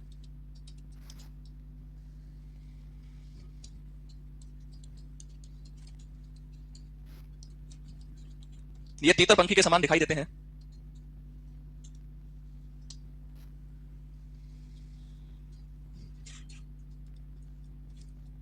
ये सूर्योदय व सूर्यास्त के समय लाल नारंगी जैसे ना,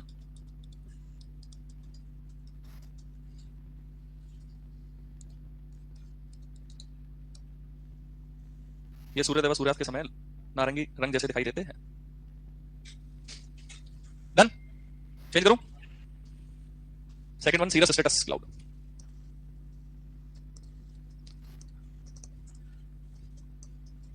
सूर्य के चारों ओर प्रभा मंडल का निर्माण। Halo appearance around the sun, English medium वाले।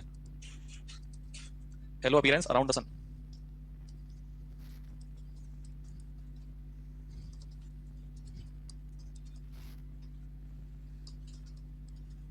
Next heading, alto status.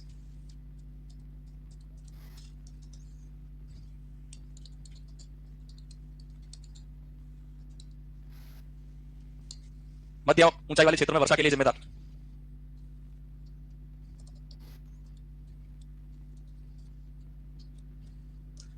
Next, cumulus cloud.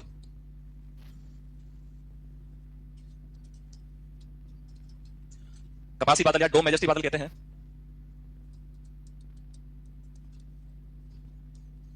फूल गोभी के समान दिखाई देते हैं। फूल गोभी के समान गर्मियों में दिखाई देते हैं। तीनों पॉइंट हो जाएंगे एक साथ।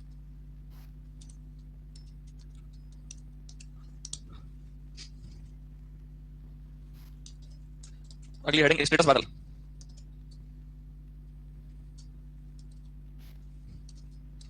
सबसे कम ऊंचाई पे पाए जाते हैं।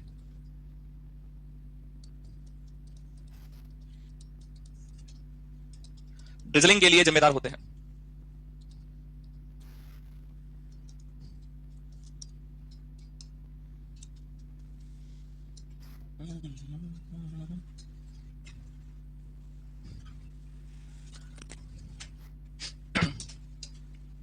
डन, करूं चेंज, कर दूं। कौन है नहीं सर वाले? निम्बो स्टेटस। देखो ये बादल लगातार वर्षा के लिए जिम्मेदार होते हैं, इसलिए इन्हें क्या कहते हैं भाई? रेनी क्लाउड्स, बरसाती बादल कहते हैं।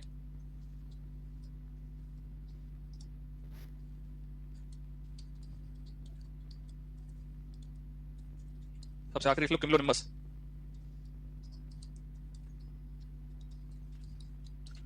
थंडरिंग बादल कहते हैं। कोई पूछे थंडरिंग क्या होती है तो बादलों का आपस में टकराना, तेज आंधी तूफान के साथ बारिश आना।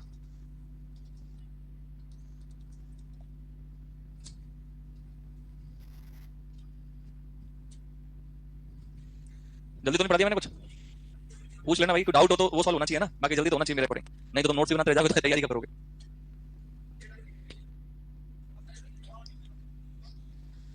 उसके लिए बैच में तो मैंने खत्म ही कर दिया 8-9 में वेदर एंड क्लाइमेट। उनसे वाले कृत्रिम वर्षा वाले नीचे वाले बादल, यही बात है बादल। ऐसे जरूरी नहीं कि बादल कोई अलग से थोड़ी आ रहे हैं, कोई बनाते थोड़ी बादल, उसमें बादल ही होते हैं जिनके अंदर नमी होती है लेकिन वो नीचे नहीं आती। तो हम क्या करते हैं, कोई भी न्यूक्लियाई उसके अंदर डालते हैं, जैसे ड्राई आइस डाला, सिल्वर आयोडाइड डाला, NaCl डाला, तो उसकी वजह से क्या होता है, वो नमी जो है धीरे धीरे पानी की बूंदों में बदलती है। पानी की बूंद होती है भारी, भारी होने के कारण तो गुरुत्वाकर्षण के कारण आती है नीचे। ये उसका कांसेप्ट है, विंसेंट स्टीफन ने दिया था, सबसे पहले यूएसए में कराई थी। गर्म बादलों के लिए NaCl और यूरिया का यूज लेते हैं, ठंडे बादलों के लिए सिल्वर आयोडाइड और ड्राई आइस का यूज लेते हैं। तो पढ़ा दूंगा यहाँ आपको। प्रेसिपिटेशन है, ठीक है। तो अब अगर जो नमी जो है या जल जो है वो पानी के बूंद के रूप में आता है, किस रूप में? और उन पानी की बूंदों का जो आकार है वो 0.5 mm से क्या है, कम है, तो उसको हम कहते हैं ड्रिजल। क्या कहते हैं? ड्रिजल के लिए जिम्मेदार बादल बता दो फटाफट। हाँ, वेरी गुड। जिनका आकार 0.5 से 4 mm तक है उसको हम क्या कहते हैं? वर्षा। क्या कहते हैं भैया? ओले जो है वो आपके 5 mm से बड़े जिनका साइज होता है वो किस में कन्वर्ट हो जाते हैं? आपके हेलिस्टॉर्म यानी ओले में कन्वर्ट हो जाते हैं।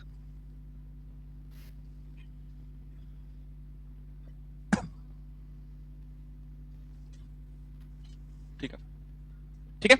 अब बात करते हैं हम कि और भी हमें चीजों को सुनने को मिलती हैं, जिसमें आता है ओस, जिसको कहते हैं ड्यू। एक जो है हमको सुनने को मिलता है फ्रॉस्ट, जिसको कहते हैं पाला। क्या कहते हैं भैया? यदि सबसे पहले तो ड्यू क्या चीज है? पानी की बोतल ना, ये जो है तब तक फ्रिज में है, तब तक तो बिल्कुल ठंडी और नॉर्मल, जैसे इसको बाहर रखोगे तब भी ठंडी रहेगी उस टाइम तक। लेकिन होगी क्या, ये बाहर आने के बाद आपके गर्म हवा के संपर्क में आती है। किसमें संपर्क में आती है? और जितनी ज्यादा वार्म एयर होती है, गर्म हवा होती है, उस गर्म हवा के अंदर होती है नमी। क्या होती है? यानी कि जो वार्म एयर होगी, जो गर्म हवा होगी, वो नमी को ज्यादा होल्ड कर पाती है एज कंपेयर टू कोल्ड। ठीक है, तो गर्म हवा है उसके अंदर क्या है? नमी। अब अपने फ्लो हो रही है इधर से उधर, उसको कोई मतलब नहीं। लेकिन जैसे ही वो ठंडी सतह से टकराती है, क्योंकि पानी की बोतल क्या है, बाहर निकालने के बाद ठंडी है, जैसे ही वो ठंडी सतह से टकराती है तो वो जो आपकी नमी है वो पानी की बूंद के रूप में बदल जाती है, जिसको आप क्या कहते हो? ओस। क्या कहते हो? समझ आया? तो जो सुबह सुबह पानी की जो आपके पेड़ पौधों की जो सतह है उसमें पानी की बूंदें दिखाई देती हैं उसको क्या कहते हैं? ओस। कारण क्या होता है? साइंटिफिक रीजन ये वार्म एयर होती है, उसमें क्या होती है? मॉइस्चर। गर्म वायु में क्या होती है? नमी। नमी किसी ठंडी सतह से टकराती है, किसमें बदल जाती है? पानी की बूंद के रूप में। अब ये जब पानी की बूंद में टकराती है तो पानी की बूंद के रूप में तो उसको ओस कहते हैं। उस समय जो है तापमान जमाव बिंदु से ऊपर रहता है। तापमान जो है वो जमाव बिंदु से, जमाव बिंदु क्या? 0 डिग्री सेल्सियस। क्या भैया? अगर ये सेम चीज हो और तापमान जो है वो आपका जमाव बिंदु से क्या हो जाए? नीचे क्या हो जाए?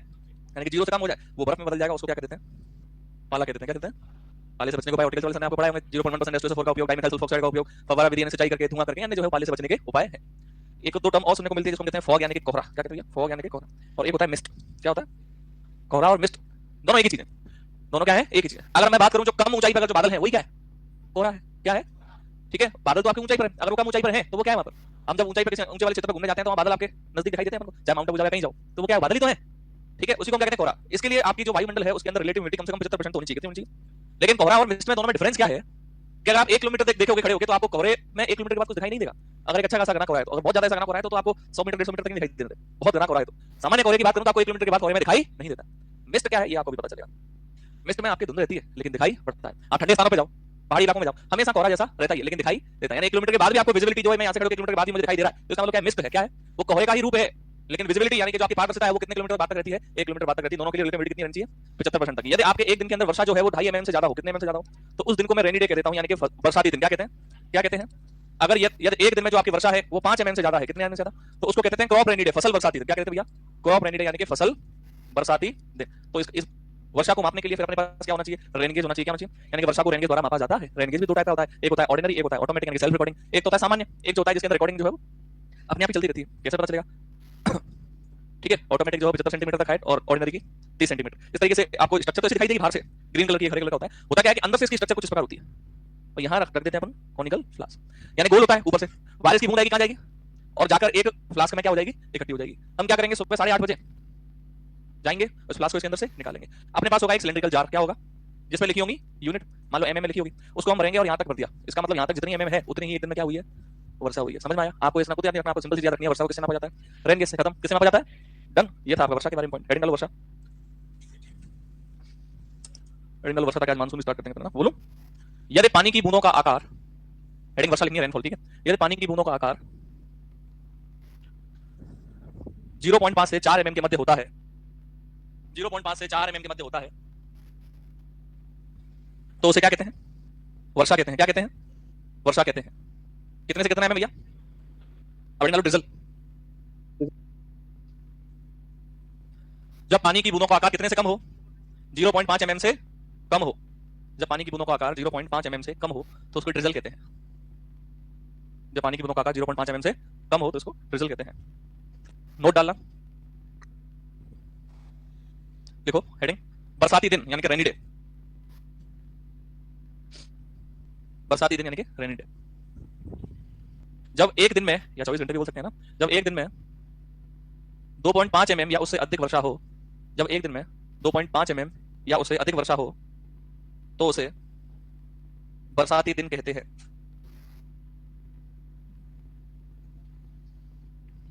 ठीक है, नेक्स्ट फसल बरसाती दिन।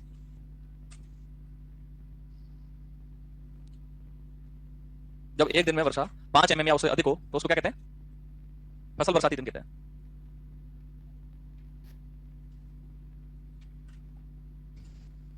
जब एक दिन में वर्षा 5 mm या उससे अधिक हो तो उसको फसल बरसाती दिन कहते हैं।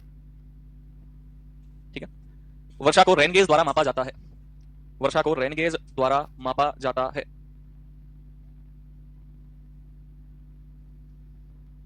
बोर्ड पे लिखा है इस कोने पे। ठीक है, हेडिंग लिखो ओस ड्यू।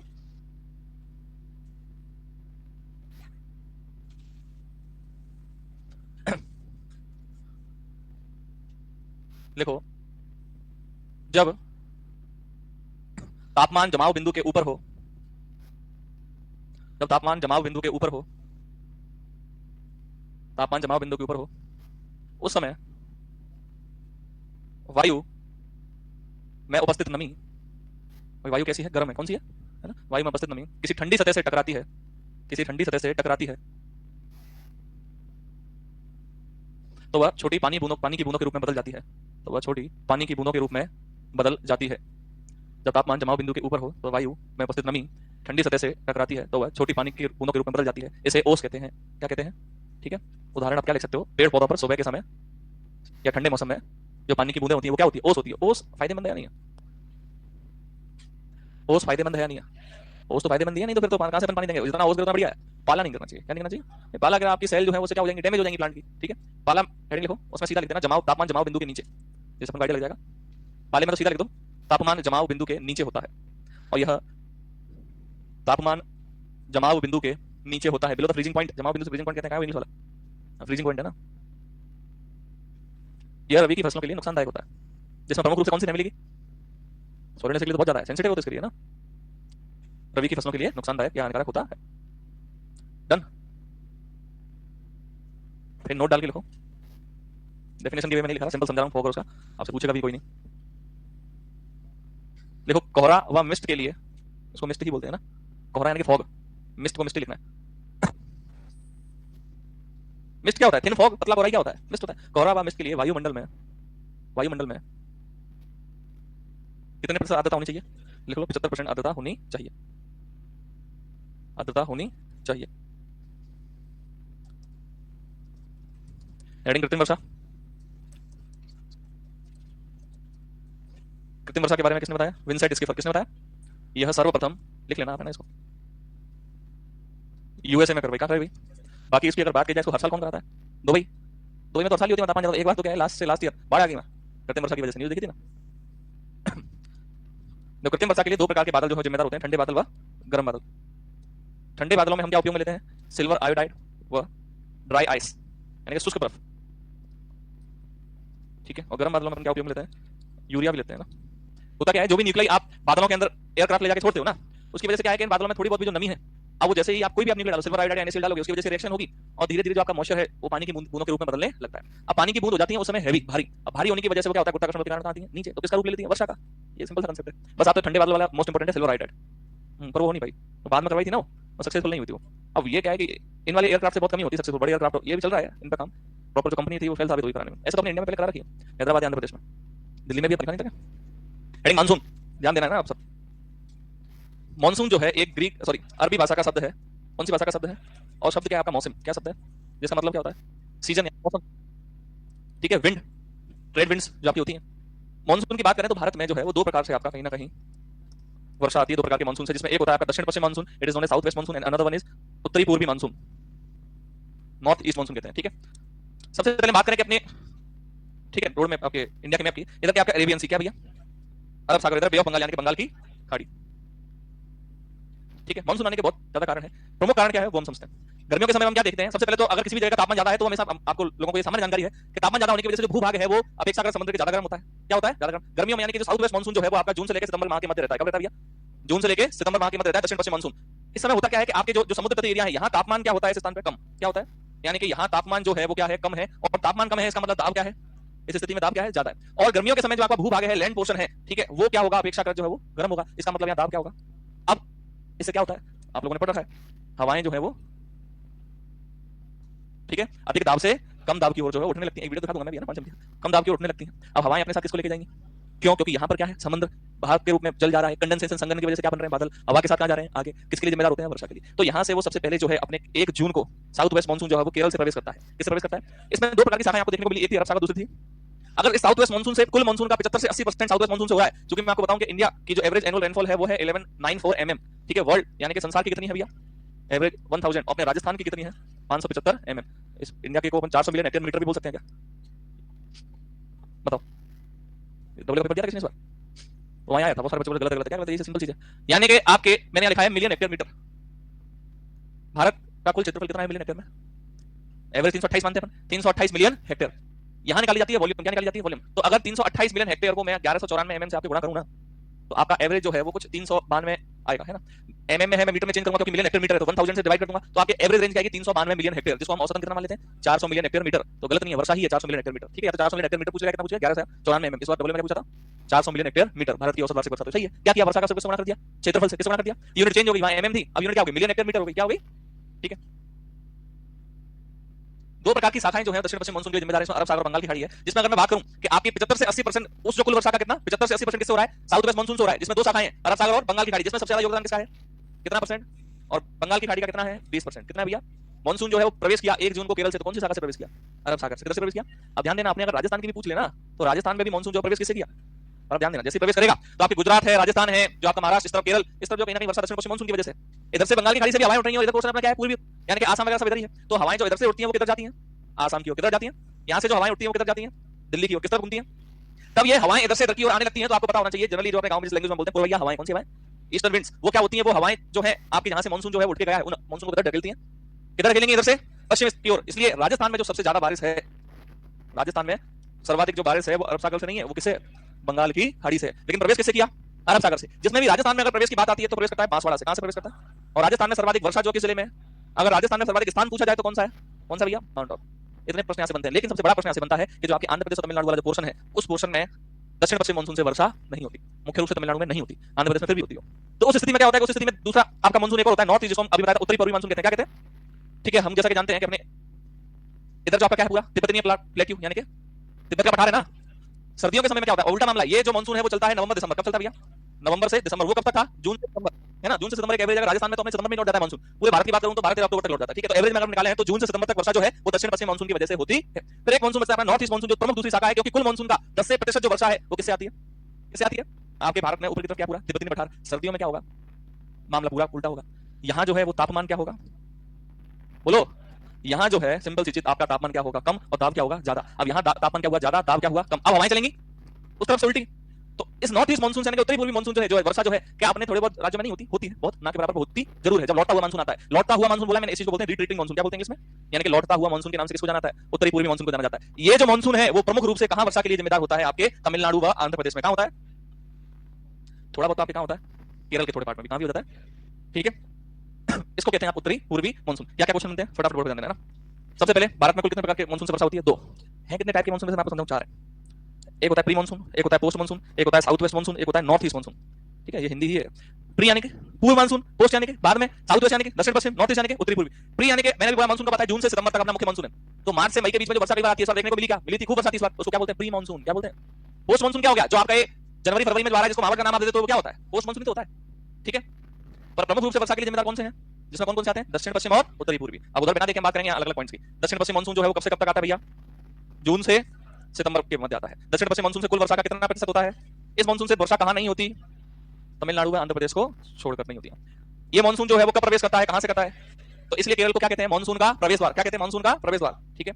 4 पॉइंट क्लियर है। अब चलते हैं आगे। राजस्थान में जो मानसून है वो प्रवेश किससे करता है?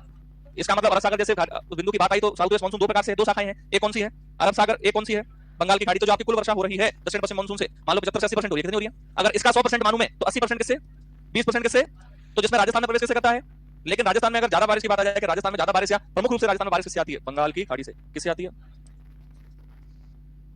ठीक है, ये मोटे मोटे रूप से क्वेश्चन जो है से पूछे जाएंगे। राजस्थान में प्रवेश कहां से करेगा? अब आता है उत्तरी पूर्वी मानसून। कुल कितना परसेंट वर्षा? कितना परसेंट? उत्तरी पूर्वी मानसून कब से कब तक रहता है? नवंबर से दिसंबर। कब है भैया? नवंबर से दिसंबर के। कितने परसेंट वर्षा? 10 से 15। इससे वर्षा कहां होती है? तमिलनाडु का आंध्र प्रदेश। क्लियर? ये दोनों मानसून से क्वेश्चन जो है बनेंगे वापस सामने। ठीक है, समझाने के लिए आपको तरीका बताया कि कैसे वर्षा क्या होता है। ठीक है, एक और हमको देखने को मिलती है मावट। क्या देखने को मिलती है? मावट क्या है? बेसिकली क्या है कि आपके पूरे, अगर मैं मैप की बात करूं, वर्ल्ड मैप की, तो उस पूरे वर्ल्ड मैप पे इस तरीके से जेट स्ट्रीम चलती है। जेट स्ट्रीम तेज हवाएं, उन हवाओं में होती है नमी। क्या होती है? नमी कहां से लेके आती है? वो हवाएं समुद्रों से। तो जेट स्ट्रीम जो है गर्मियों के समय में तो क्या चलती है कि जहां अपना एशिया का जो नीचे वाला पोर्शन है, जहां प्रमुख रूप से अपनी एशिया के नीचे वाला पोर्शन है, गर्मियों में तो क्या चलती है? उससे ऊपर। सर्दियों में क्या होती है? आ जाती है अपने बिल्कुल इंडिया के ऊपरी हिस्से में। अब होता क्या है कि इधर से चलती है हवाएं, यहाँ जो अपना इंडिया पोर्शन, इधर से हवाएं चलती है। फोटो दिखाऊंगा आपको। यहाँ है आपका भूमध्य सागर। क्या भैया? मेडिटेरियन सी। क्या भैया? मेडिटेरियन सी। यहाँ से जो हवाएं चलती हैं अपने साथ किसको लेकर चलती हैं? और लेकर निकल जाएंगे आगे, कोई दिक्कत नहीं। अफगानिस्तान पाकिस्तान होते हुए निकल जाएंगे। लेकिन चूंकि यहाँ कौन है अपने? कौन है भैया? Himalayan range. उस हिमालयन रेंज से टकराकर क्या होती है? तो मावट, यानी कि दिसंबर से मार्च के माह के मध्य में बीच में कोई अगर बारिश आती है उसको क्या कहते हैं? किसकी वजह से आई? कारण क्या था? हवा किधर से चली? इधर पूरा पश्चिम, हवा किधर से चली? पश्चिम, यानी कि पश्चिमी विक्षोभ के कारण। किसके कारण? वेस्टर्न डिस्टर्बेंस की वजह से जो बारिश जो होती है दिसंबर से मार्च माह के मध्य में, उसको मावट के नाम से जाना जाता है। ये रबी की फसलों के लिए इसको बोला जाता है गोल्डन ड्रॉप्स। क्या बोला जाता है? यानी कि सुनहरी बूंद। ये गोल्डन ड्रॉप्स क्या सभी फसलों के लिए बोला जाता है? तो पर्टिकुलर गेहूं वगैरह इन सब के लिए बोला जाता है। चावल और अपने धान चने वगैरह के लिए नहीं बोल सकते हैं ना, तो पानी से बहुत ज्यादा खराब हो जाएंगे। पानी चाहिए नहीं। चना तो इतनी बेसम क्रॉप है कि बिना पानी की हो जाती है। ट्राई कर सकते हैं अपन, सबसे बढ़िया क्रॉप है चना। ठीक है, डन। ये बहुत बेसिक आपके सामने बताया। एक बार वीडियो देखेंगे इसकी, वो जो बताया वो सेम ही चीज आपको देखा मिल जाएगी। बात नहीं भाई,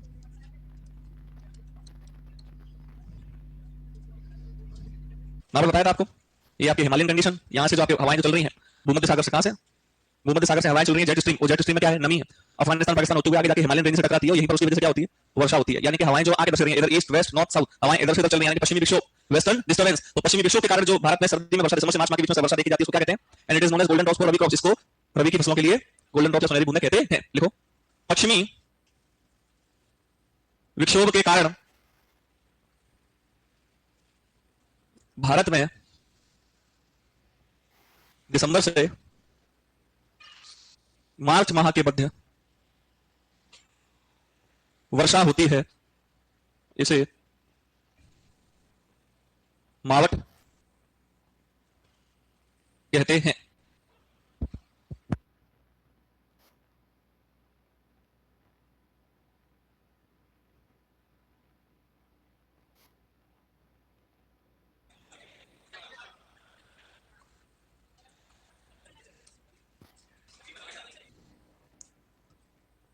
गोल्डन ड्रॉप्स सुनहरी बूंदे कहते हैं। वो भी मुख्य रूप से किसके लिए? अरे फसल बताओ, गेहूं ज्वाइन के लिए, चने के लिए कोई सुनहरी नहीं है ना।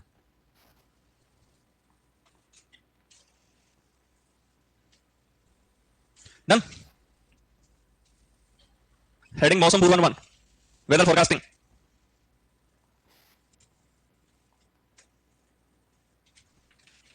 मौसम पूर्वानुमान, मौसम पूर्वानुमान क्या है? बेसिकली ध्यान दीजिएगा, सबसे पहले तो अपन जो है जनरली क्या करते हैं, मौसम का कि आने वाले समय के अंदर मौसम कैसा होगा उसके आने से पहले ही हम उसके बारे में अनुमान लगाते हैं। इसको क्या कहते हैं? मौसम पूर्वानुमान, पूर्व में ही अनुमान लगाना, वेदर फोरकास्टिंग करना। क्यों वेदर फोरकास्टिंग की जरूरत होती है? तो वेदर फोरकास्टिंग की जरूरत भिन्न भिन्न क्षेत्रों में होती है। हमें किससे मतलब है? अपने कृषि से मतलब है ना। कृषि के संबंध में अगर हम बात करते हैं तो मौसम पूर्वानुमान का क्या योगदान रहता है, तो उसमें हम बात करें तो उस आधार पर मौसम पूर्वानुमान आपका 3 प्रकार का होता है, जिसमें आता है अल्पकालिक मौसम पूर्वानुमान, जिसको बोलते हैं शॉर्ट रेंज वेदर फोरकास्टिंग। क्या बोलते हैं भैया? ठीक है, आप ऐसे याद रखना, शॉर्ट रेंज मौसम पूर्वानुमान। ठीक है। अनदर वन इज मध्यकालिक मौसम पूर्वानुमान, जिसको हम क्या बोलते हैं? Medium range. क्या बोलते हैं? फिर क्या आपका दीर्घकालिक, इसको किस नाम से जानते हैं? Long range weather forecasting. ठीक है, यानी कि जब हमें पता लगाना है कि कल या परसों जो है वर्षा आएगी या टेंपरेचर ज्यादा रहेगा या कम रहेगा, क्यों पता लगाते हैं? जनरली मान लीजिए मुझे क्या करनी है, कोई दवाई छिड़कनी है, हर्बिसाइड का स्प्रे करना है, तो मैं देखता हूं अगर मान लीजिए आज शाम को मैंने स्प्रे किया और कल सुबह वर्षा आ गई, रात को वर्षा आ गई, तो हर्बिसाइड का इफेक्ट नहीं रहेगा, क्योंकि वो पानी से धुल जाएगा। ठीक है, तो इसके लिए तो अपन क्या एमल्सीफायर आजकल यूज में लगे हैं कि अगर वर्षा भी आए तो आपका जो हर्बिसाइड है वो पत्ती पर चिपका रहे, टिका रहे, धीरे धीरे चेंजेस हो रहे हैं, लेकिन फिर भी इतना नहीं है। वर्षा आएगी तो हर्बिसाइड जो आपका है जाएगा। मान लीजिए किसी इंसेक्टिसाइड का स्प्रे कर दिया, अब इंसेक्टिसाइड का जो स्प्रे है वो कम से कम 24 घंटे में असर दिखाता है, 24 घंटे से पहले बारिश से धुल गया, तो असर दिखाएगा क्या? नहीं दिखाएगा। तो मुझे पता लगाना है आने वाले 2 से 3 दिन तक वर्षा है या नहीं है, यानी कि 0 से 3 दिन तक का मुझे मानसून पता लगाना है, तो वो किसके अंदर आएगा? किसके अंदर आएगा? अल्पकालिक यानी कि शॉर्ट रेंज। बहुत सिंपल सा क्वेश्चन आता है, डायरेक्ट नहीं पूछे जाते हैं। 0 से 3 दिन। अगर मुझे 3 से 10 दिन तक का मौसम पता लगाना है तो क्या है भैया? अगर 10 दिन से अधिक तो दीर्घकालिक है ना, 10 दिन से अधिक। इसमें सबसे मोस्ट इंपोर्टेंट चीज क्या देखने को मिलती है हमको? एक्यूरेसी, यानी कि सटीकता। वैसे तो मुख्य रूप से आपके 3 टाइप के हैं, लेकिन अगर इनको बोला जाए तो आपकी इसके और भी टाइप है। एक होता है नाउ कास्टिंग, अभी पता लगाना है 2 घंटे वाले घंटा वर्षा कितनी। एक और होता है very short range weather forecasting, 5 से 6 घंटे में पता लगाना है वर्षा है या नहीं है। हमारे लेवल पे अपने स्तर पर सुपरवाइजर के हिसाब से आप ये 3 टाइप से पढ़ाया जाता है, short range, medium range, long range, यानी कि 3 दिन तक का पता लगाना, 3 से 10 दिन और 10 दिन से ज्यादा। यहां पर बात की जाए सटीकता की, एक्यूरेसी, इन तीनों में से सबसे ज्यादा आपको कहां देखने को मिलती है? बताओ कि भैया मौसम बताया है, जिस प्रकार से मौसम रहा, कई बार धोखा हो जाता है ना, बोलते 10 दिन बाद बारिश से कुछ नहीं मिलता। तो एक्यूरेसी वहां ज्यादा होगी जहां समय क्या होगा? कम। यानी कि जो आपके अल्पकालिक जो मौसम पूर्वानुमान है, शॉर्ट रेंज जो वेदर फोरकास्टिंग है, उसकी एक्यूरेसी कम से कम 70-80% है, वहां भी 100% नहीं होती, वहां भी 100% नहीं होती। मान लो लास्ट 70-80% तक, 70% मैक्सिमम रेंज होती है आपकी सटीकता की। एक्यूरेसी सर्वाधिक कहां होगी? लघु रेंज में। कृषि में उपयोग तीनों ही आते हैं, इसलिए तीनों का कभी पूछा नहीं जाता, तीनों ही उपयोग आते हैं। कृषि में कौन सा आता है? तीनों उपयोग आते हैं। मैंने जैसे बोला दवाई वगैरह छिड़कनी है, रिसर्च छिड़कना है, उसके लिए लघु रेंज, बुआई करनी है, फसल की कटाई करनी है, उसके लिए मध्य रेंज का उपयोग लेते हैं, कई बार लघु का भी ले सकते हैं फसल की कटाई के लिए। इन तीनों में से इसलिए क्वेश्चन पूछा जाता है तो सबसे ज्यादा पूछा जाता है दीर्घकालिक का। किसका पूछा जाता है? मान लीजिए मुझे आने वाले समय अपना जो है मार्च अप्रैल है और मुझे लगाना है कि इस बार मुझे चावल लगाने हैं, क्या लगाने हैं? धान की खेती करनी है मुझे इस बार, और मेरे पास जितने संसाधन है सिंचाई के उतने पर्याप्त नहीं है, मुझे कहीं ना कहीं वर्षा की आवश्यकता भी होगी। तो मैं क्या देखूंगा कि आने वाले 2 से 3 महीने वर्षा है या नहीं है। तो मैं कितने महीने की बात कर रहा हूँ? कम से कम 1 महीने की भी करूं तो 10 दिन से ज्यादा है, कम है। इसका मतलब क्या कह सकते हैं? फसल चक्र के लिए अगर मौसम पूर्वानुमान पता लगाना है तो कौन सा मौसम पूर्वानुमान उपयोग में लोगे? ये क्वेश्चन जनरली पूछा जाता है मोस्ट इंपोर्टेंटली, कि फसल चक्र के लिए आने वाले समय में कौन सी फसल लगानी है, वो आप 2 दिन में डिसाइड नहीं कर सकते ना, वो आप 5 दिन में 10 दिन में डिसाइड कर सकते। कम से कम आपको 1 महीने पहले का क्या देखना पड़ेगा? वेदर फोरकास्ट देखना पड़ेगा 1 महीने पहले से कि आने वाले समय के अंदर वर्षा है या नहीं है। वर्षा नहीं है, मान लीजिए सिंचाई आपने फसल की बुआई कर दी, सिंचाई के संसाधन अपने पास पर्याप्त नहीं है, सीधी सी बात है फसल खराब होगी। तो फसल चक्र हेतु कौन सा उपयोग में लिया जाता है? दीर्घकालिक। इसका क्वेश्चन बनता है, पूछा जाता है ये जो वेदर स्टेशन है अलग-अलग कहां पर है। जिसमें बात करते हैं अल्पकालिक जो वेदर स्टेशन है वो कहां पर है? पुणे महाराष्ट्र में। कहां है? मध्यकालीन का कहां है? नई दिल्ली में। कहां पर है? और दीर्घकालिक का कहां है? पुणे महाराष्ट्र में। कहां पर है? सबसे पहले कहां था ओपन हुआ था ये? आईएमडी बताया था आपने आपको, जो आपका इंडियन मेट्रोलॉजिकल डिपार्टमेंट है वो सबसे पहले 1875 में कलकत्ता में ओपन हुआ था, भैया। ठीक है, 1905 में जो ये है वो शिमला में शुरू हुआ। कहां से शुरू हुआ? कारण क्या है? क्या वर्ड बताएगा आपको? आप तो हिस्ट्री जी के पढ़ते हो, मैं तो। अंग्रेज क्या करते थे? बेचारे बाहर से आए थे, यहाँ लगते थे, गर्मी के थपेड़े लाल हो जाते थे, वो बाद में जैसे जैसे स्थिति में पहुंचते भी नहीं थे वो। तो वो क्या करते हैं कि अपने समय के अनुसार, तापमान के अनुसार अपनी कैपिटल चेंज कर लेते थे। जैसे राजस्थान मांडव भागते थे ना, ऐसे भारत में कहां भागते थे? शिमला। तो उसी आधार पर जो स्टेशन की उनको जरूरत होती थी वो वहां शिफ्ट कर लेते थे। 1905 में कहां शिफ्ट कर लिया? ठीक है, 1928 में कहां? पुणे। ठीक है, और अभी कहां पर है? सबसे कौन सा वाला क्वेश्चन आपके सुपरवाइजर ने पूछा हुआ है? कलकत्ता में पूछा था 1875 में कहां, 1875 में कहां, कलकत्ता में, इंडियन मीटरोलॉजिकल डिपार्टमेंट। अगर पूछा जाए आपसे विश्व मौसम विभाग, वर्ल्ड मीटरोलॉजिकल ऑर्गेनाइजेशन, ये कहां पर है, जिनेवा स्विट्जरलैंड। कहां पर है, आपसे पूछ लिया जाए वर्ल्ड ट्रेड ऑर्गेनाइजेशन, विश्व व्यापार संगठन कहां पर है, वो भी कहां पर है, जिनेवा स्विट्जरलैंड में। लिख लो उसको ऐसे कैसे।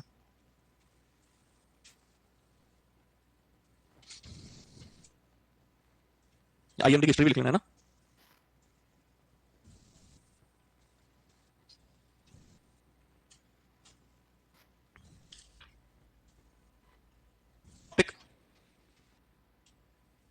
विधि से हम कौन से का पता लगाते हैं, शॉर्ट रेंज, ठीक है।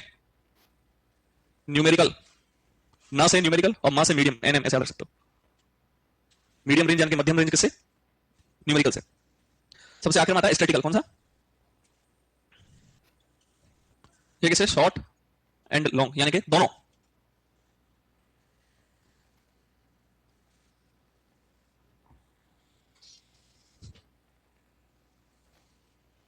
खुशबू तो यहां भी आती है, फिर भी वहां से तो कम है, वहां तो मर जाते थे। ये गेट लगा लिया ना, ये वाला इधर से आती है, ओपन तो वो भी है, सब ओपन ही है।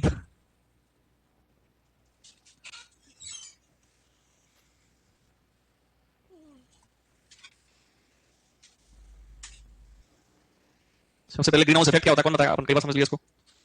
बताओ, वायुमंडल में ग्रीन हाउस गैसों की मात्रा बढ़ने से आपके तापमान में क्या होती है, बढ़ोतरी हो रही है, ये ग्रीन हाउस गैस इफेक्ट है। इस ग्रीन हाउस गैसेस के कारण जो तापमान में बढ़ोतरी हो रही है, उसकी वजह से क्या है कि ग्रीन हाउस गैस का अमाउंट बढ़ रहा है, उससे ओजोन अपघटन हो रहा है, वो मेनली हेल्थ केयर प्रभाव है। अब उस प्रभाव की वजह से क्या होता है कि ओजोन अपघटन यानी कि परत में जो है वो कहीं ना कहीं छिद्र देखने को मिल रहा है, उससे जो पराबैंगनी किरणें आ रही हैं। सबसे पहले वापस बात करें, ग्रीन हाउस प्रभाव क्या है, जो ग्रीन हाउस गैस बढ़ रही है उसकी वजह से आपके ओजोन की परत में क्या हो रहा है, डिप्लीशन यानी कि अपघटन हो रहा है धीरे धीरे धीरे। अब उसकी वजह से क्या होता है कि सूर्य से जो आने वाली हानिकारक पराबैंगनी किरणें आ तो रही है, लेकिन आने के बाद वापस लौट नहीं रही है। क्यों नहीं लौट रही है, क्योंकि वायुमंडल में उपस्थित गैस है, ग्रीन हाउस गैस, वो आने वाली पराबैंगनी किरणों को, सूर्य की किरणों को होल्ड करके ट्रैप करके रख लेती है, पकड़ लेती है।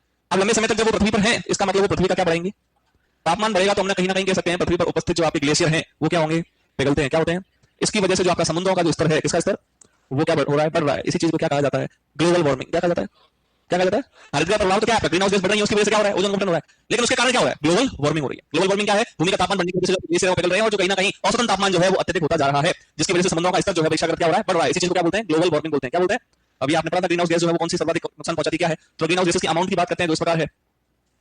अंत में आपके नाइट्रस ऑक्साइड, CO2 का ग्रीन हाउस गैस में 60% का योगदान है, मीथेन का 20%, क्लोरोफ्लोरोकार्बन का 14%, N2 का 6%। ये तो बात रही इनके योगदान की, ग्रीन हाउस गैस में कितना योगदान है। इनमें से जो सबसे अधिक नुकसान पहुंचाती है ओजोन को, इनमें से ओजोन को जो सबसे अधिक नुकसान पहुंचाती है वो आपकी क्लोरोफ्लोरोकार्बन, CFC। उसके बाद कौन सी, N2। उसके बाद कौन सी, CH4। इसके बाद कौन सी, CO2। CH4 तो CO2 की तुलना में 25 गुना तक ज्यादा नुकसान पहुंचाती है, 25 गुना ज्यादा नुकसान CO2 की तुलना में कौन, CH4। और वही बात करता हूं CFC, ये तो 10,000 गुना तक ज्यादा नुकसान पहुंचाती है। CFC क्लोरोफ्लोरोकार्बन का स्रोत क्या है, रेफ्रिजरेटर, इन सबसे क्लोरोफ्लोरोकार्बन निकलता है। आपके CH4 ये सब कहां से निकल रहा है, CH4 के लिए तो आपके बहुत सारी चीजें योगदान है। अगर मैं बात करूं आपके ग्रीन हाउस गैसेस की, है ना, कि जो ग्रीन हाउस गैस आपको अमाउंट बताया, उन ग्रीन हाउस गैसेस में से जो आपके एनर्जी सेक्टर है, एनर्जी यानी कि जो ऊर्जा स्रोत है, उसका कुल कितना परसेंट योगदान है, 61%। यानी कि कहीं ना कहीं थर्मल पावर काम कर रहे हैं, कोई बिजली बनाने वाला काम कर रहा है, जो एनर्जी सेक्टर है, उसकी वजह से ग्रीन हाउस गैस में कितना योगदान है, 61%। अगर कृषि की बात करता हूं तो कृषि का भी ग्रीन हाउस प्रभाव में 23% का योगदान है, जिस योगदान में एंटेरिक फर्मेंटेशन, एंटेरिक फर्मेंटेशन क्या, मवेशियों से जो गैस निकलती है ना, उसको क्या कहते हैं, एंटेरिक फर्मेंटेशन, 58% तक योगदान है। और जो आपकी धान है उसका कितना परसेंट का योगदान है, 28%। कितना परसेंट, 28%। ये ग्रीन हाउस गैस में योगदान है। देखो ये एवरेज डेटा है आपके सामने, ठीक है। जब ये निकल के आपके सामने आता है, इसमें सर्वाधिक कौन सी है, CO2। लेकिन ओजोन अपघटन में आपसे पूछ लिया जाए तो कौन सी है, CFC, मोस्ट इंपोर्टेंट। बता लो उसको ऐसे।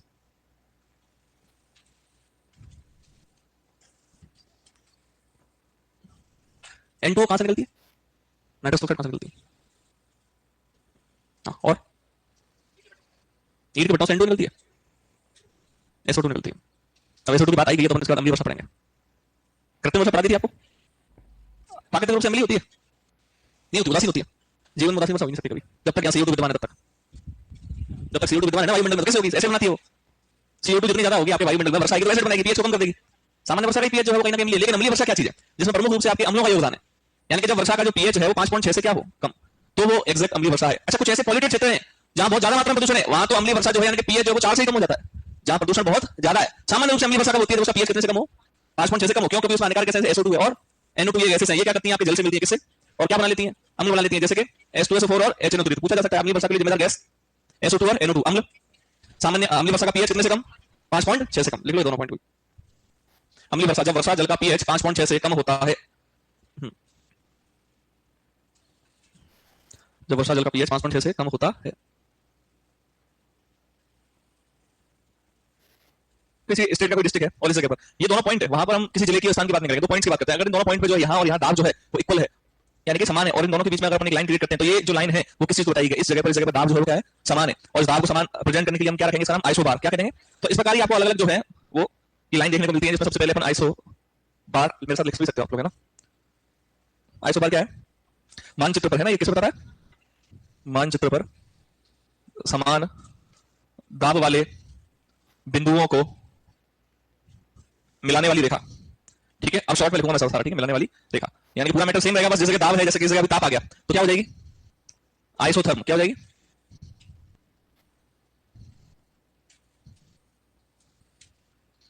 आइसोथर्म किसको बताती है भाई, तापमान, ठीक है। ऐसे शॉर्ट समझ जाओगे ना। आइसो हाइट किसको बताता है, किसको, ऊंचाई नहीं, वर्षा। आइसोटेक, आइसो हिल, आइसोनेफ, आइसोफेन,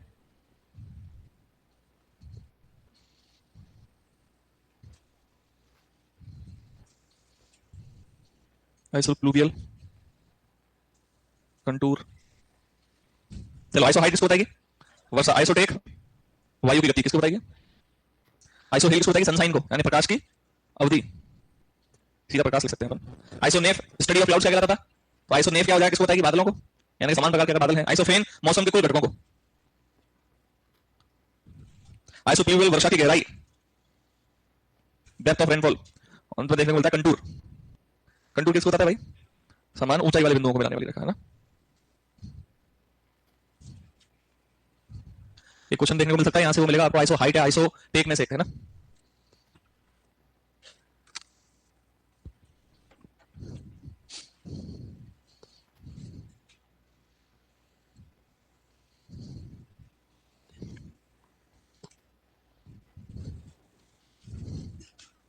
गैसों का संगठन,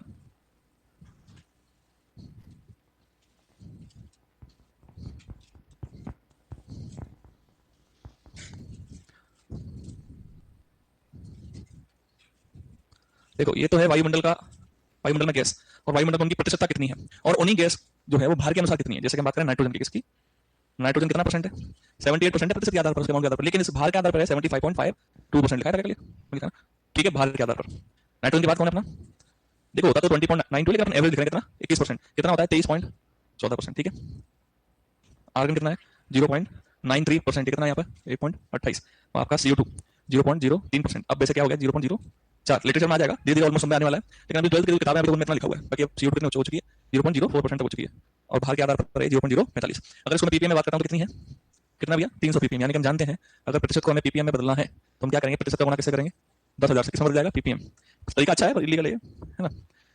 हाँ सही है, अगर जो है हमको कोई वैल्यू प्रतिशत में बदलनी, किसमें बदलनी है, तो क्या करेंगे पीपीएम से 10,000 से भाग दे देंगे, ये सब जानती है।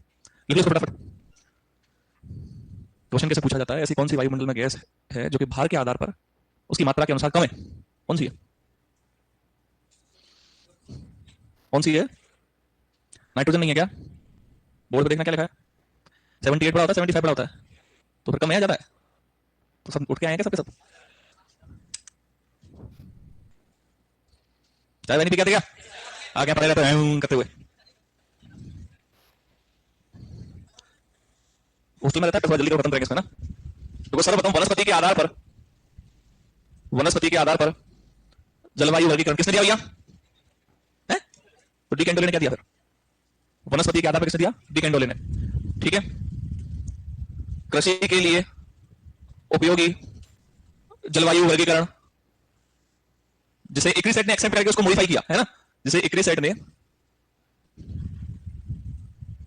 मॉडिफाई हम कह सकते हैं, रूपांतरित, किसने दिया, टोल, किसने दिया, टोल ने दिया, ठीक है। ये दोनों वर्गीकरण सिंपल से याद कर लो। और ये जो टोल का जो वर्गीकरण था, तो यह वर्गीकरण आर्द्र महीने व तापमान पर आधारित था। इन्होंने बोला था कि कोई भी जो आपका मंथ है, अगर वो कूल मंथ यानी ठंडा महीना है तो उसका तापमान ज्यादा से ज्यादा 18 डिग्री सेल्सियस तक होगा। उतना आपका पढ़ना, क्लासिफिकेशन पढ़ना नहीं है, बस बेसिकली याद कर लो। अगर पूछ लो कृषि के लिए उपयोगी कौन सा था, टोल का साबित हुआ। वनस्पति के आधार पर किसने दिया, डी कैंडोले ने दिया, किसने दिया, हमें पता चला, तुमको आना पड़ेगा रोज जगाने से, क्लास में पहले भी जाना पड़ेगा आने से पहले। छाछ वाछ कितनी हो जाते हैं, फिर तो फाइनल पड़ जाएंगी, तो छाछ पीता है उसको ड्रग्स की आवश्यकता नहीं होती। यह वर्गीकरण आर्द्र महीने व तापमान पर आधारित था, यानी कि wet month, humid month and temperature. ठीक है, एक वर्षा के आधार पर भी वर्गीकरण जो है देखने को मिला, जलवायु और इधर वर्षा।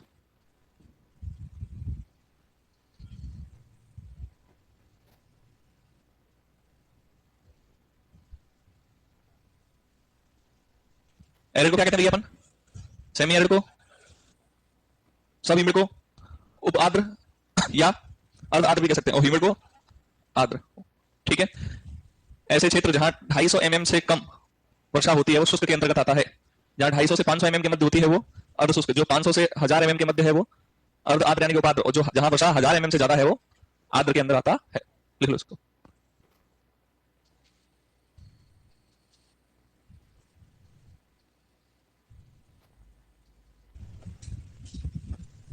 मॉइस्चर डेफिशिएंट इंडेक्स, ठीक है, एमडीआई ही लिखा मिलेगा आपको शॉर्ट फॉर्म। ये कृष्णन व मुख्तियार सिंह ने दिया 1968 में दिया था वैसे तो। ठीक है, और एआईसीआरपी जो आपका है ऑन ड्राईलैंड एग्रीकल्चर, किस पे? 1970 सॉरी, एआईसीआरपी आया था ड्राईलैंड एग्रीकल्चर पे, उसकी थी पे, उसने इसको एक्सेप्ट किया था कि हाँ ये कहीं ना कहीं सही है। ठीक है, ध्यान देना क्या था, इधर आता है आपका जलवायु, इधर आता है आपका एमडीआई की वैल्यू।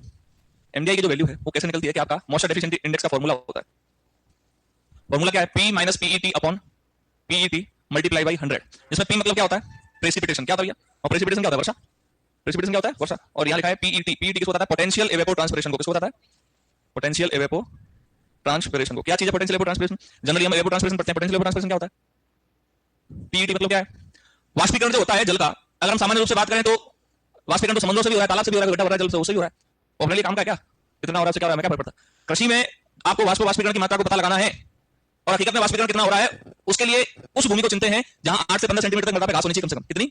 आपको वहां से पता लगाना है कि वाष्पीकरण की मात्रा कितनी हो रही है, क्योंकि फसल उगने के बाद वर्षा आएगी और वर्षा कितने रूप से प्रभावी होगी। तो प्रभावी वर्षा जब हो सकती है जब उस जल का उपयोग जो है पौधे उसके उपापचय क्रियाओं में कर सकें, उपभोग में ले सकें। इसको कहते हैं कंजम्पटिव वाटर, यानी कि वह जल जो वाष्पीकरण के रूप में उड़ा और उसी जल का उपयोग, बचे हुए जल का उपयोग पौधे ने इसकी उपापचय क्रियाओं में किया, इस वर्षा को कहते हैं प्रभावी वर्षा। क्या कहते हैं?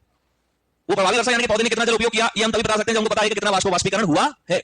और उसको अगर आपको मापना है तो कम से कम भूमि पे कितने सेंटीमीटर तक घास होनी चाहिए? 8 से 15 सेंटीमीटर तक। वहां से कितना वाष्पीकरण होता है उसको क्या कहते हैं? Potential evapotranspiration. क्या कहते हैं? बाकी तो कहीं से भी होता है, सब लोग है। क्या समझे इससे कि वाष्पीकरण वहां से ज्यादा होगा जहां कोई घास वास ही नहीं है। पानी भरा हुआ है मान लीजिए किसी सतह पर, वो तो उड़ेगा, जल्दी उड़ेगा, लेकिन जहां घास वास है उसमें समय लगेगा। तो हकीकत में तो हमें उसी से पता चलेगा ना। घास का संदर्भ यहाँ किसके बारे में है? फसल के बारे में। किसके बारे में? फसल के बारे में। क्लियर है? तो फॉर्मूला आपके सामने है, आपको कुछ याद नहीं करना, बस एमडीआई की वैल्यू याद रखनी है। क्लाइमेट कौन कौन सा है? जैसे कि एरिड, लिख लो इसको, सेमी एरिड और सब ह्यूमिड। देखिए यहां हम किसकी बात कर रहे हैं, टॉपिक हेडिंग में क्या लिखा हुआ है ध्यान देना। हेडिंग में लिखा हुआ है मॉइस्चर डेफिशिएंट इंडेक्स। मॉइस्चर यानी कि नमी, डेफिशिएंट यानी कि कमी, और इंडेक्स यानी कि सूचकांक। ये किस चीज को बताएगा?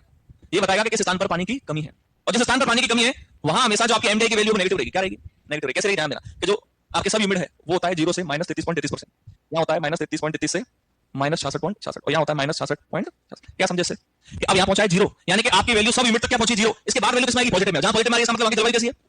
9 है। कैसी है? जबकि जहां तक जो आपकी जलवायु आ रही है वो हमेशा किस में आ रही है? ऋणात्मक में आ रही है। इसका मतलब से क्या समझे कि प्रेसिपिटेशन यानी कि आपकी वर्षा तो हो रही है, लेकिन वर्षा से ज्यादा क्या हो रहा है? वाष्पीकरण हो रहा है। ये राजस्थान का क्लाइमेट इस प्रकार का है। यहाँ कई बार देखने को हमको मिलता है कि वर्षा तो हो जाती है लेकिन वाष्पीकरण के रूप में जल की हानि हमेशा होती है। कारण क्या है उसका? अधिक तापमान। कारण क्या उसका?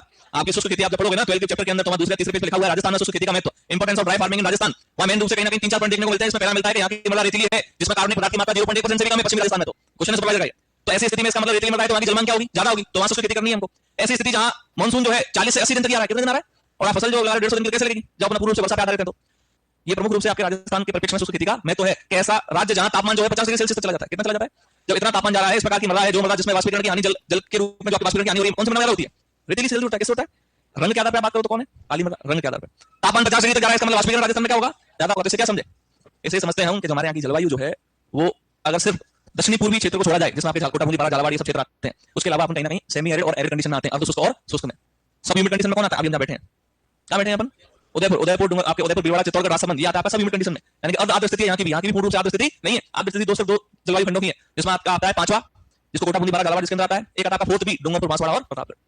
ठीक है, तो वैल्यू से क्या समझेंगे? 0, यानी कि अब इसके ऊपर जो भी वैल्यू आएगी पॉजिटिव आएगी, तो इसका मतलब वहां की जलवायु कैसी है, और ये सब नेगेटिव में तो इसका मतलब जलवायु कैसी है। लिख लो इसको। आपको सिर्फ ये याद रखना है कि अर्ध शुष्क की एमडीआई की वैल्यू क्या होती है? -33 से एरिड की कितनी होती है? सब ह्यूमिड की कितनी होती है? सब यूनिट को क्या बोलते हैं? उपाद्र। सेमी एरिड को क्या बोलेंगे? और एरिड को? बस डन।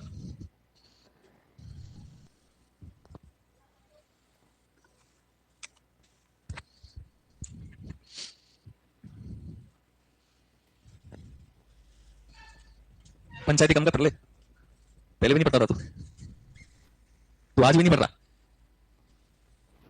आपने सुना होगा वाष्पोत्सर्जन, क्या सुना होगा? किसी सजीव सतह से जल की हानि हो रही है तो वाष्पोत्सर्जन, निर्जीव सतह से हो रही है तो, यानी कि मृदा की सतह से हो रही है, कहीं से हो रही है तो वाष्पीकरण, पौधे की सतह से हो रही है तो वाष्पोत्सर्जन। अगर वाष्पीकरण की मैं बात करता हूं, आपका जो जल है वो वाष्प के रूप में उड़ा, कितनी एनर्जी चाहिए होती है उसके लिए? 540 कैलोरी। कितनी चाहिए होती है? 540 कैलोरी। अब ये वाष्प के रूप में उड़ रहा है, यानी कि जल की कितनी हानि हो रही है, इसको मेजर करने के लिए अपने पास क्या होता है देखते हैं, ठीक है। पहले ये लिख लो वाष्पीकरण क्या है। इसे एवेपोरोमीटर द्वारा मापा जाता है। इसमें पहला आता है USWB पान एवेपोरोमीटर।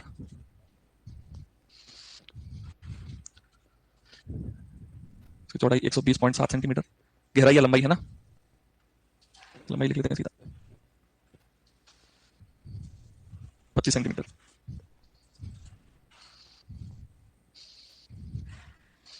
एक और होता है संकन एवेपोरोमीटर। इसकी चौड़ाई लंबाई की बात करते हैं तो 60 इंटू 45, ठीक है।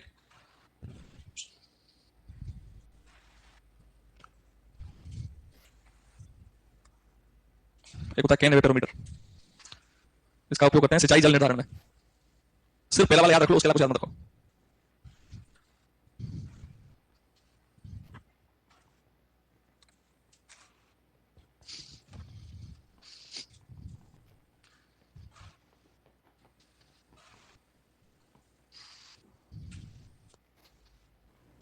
लंबाई 55 मीटर व चौड़ाई 36 मीटर। ये सबसे मोस्ट इंपोर्टेंट क्वेश्चन है ना।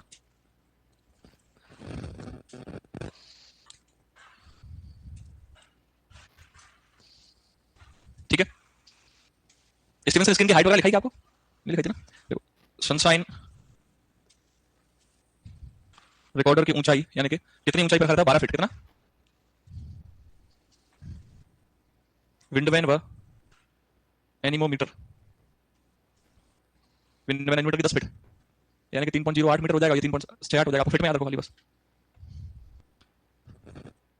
सामान्य वर्षा मापी की 30 सेंटीमीटर व स्वचलित की ऊंचाई 75 सेंटीमीटर होती है।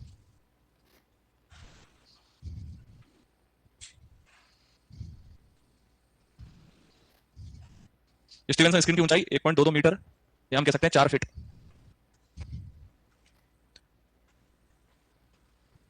स्टीवेंसन स्क्रीन का रंग सफेद कैसा होना चाहिए?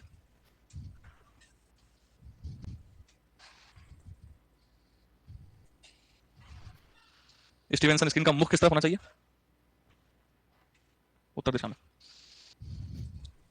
ठीक है। ऑब्जर्वेटरी से ये क्वेश्चन बन सकते हैं आपके, और कुछ मैंने क्वेश्चन लिखे मैंने इतना से अगर बनाएंगे तो।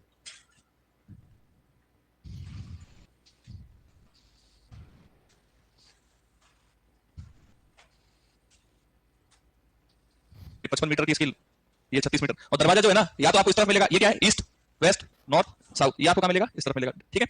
देखना बोर्ड पर सबसे पहले एक, यानी कि यहां जो डिस्टेंस है वो 5 मीटर का। कितना मीटर का? ठीक है। याद हो तो ठीक है, कोई जरूरी नहीं है। यहां क्या रखा रहता है? एक लिखा है मैंने, एक पे रखा है सनसाइन रिकॉर्डर। क्या रखा है यहां? Sunshine recorder. समझते हुए लिख लेना। ठीक है। उसके बाद में क्या होता है इधर? विंडवेन और एनीमोमीटर। विंडवेन तीसरा, एनीमीटर। अब यहां से जो यहां तक का जो डिस्टेंस था ना, वो 9 मीटर करेगा। कितने मीटर का? अब समय आपस में डिस्टेंस कितने मीटर करेगा? 9 मीटर का। तो 9 5 45, 5 इधर 5 इधर, 10 45 10 कितने होते हैं? 55। 55 मीटर की लेंथ हो गई। चौथा क्या होगा भैया? Very good. कौन सी? Single Stevenson screen.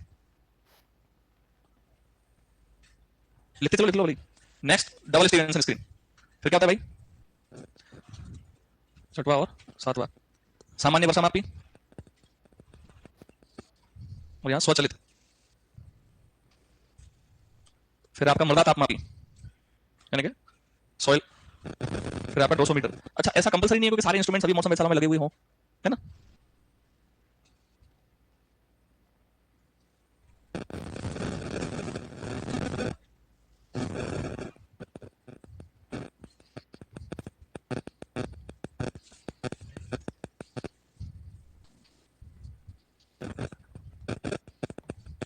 देखो इधर कंफ्यूज नहीं हो, पसंद देता हूं।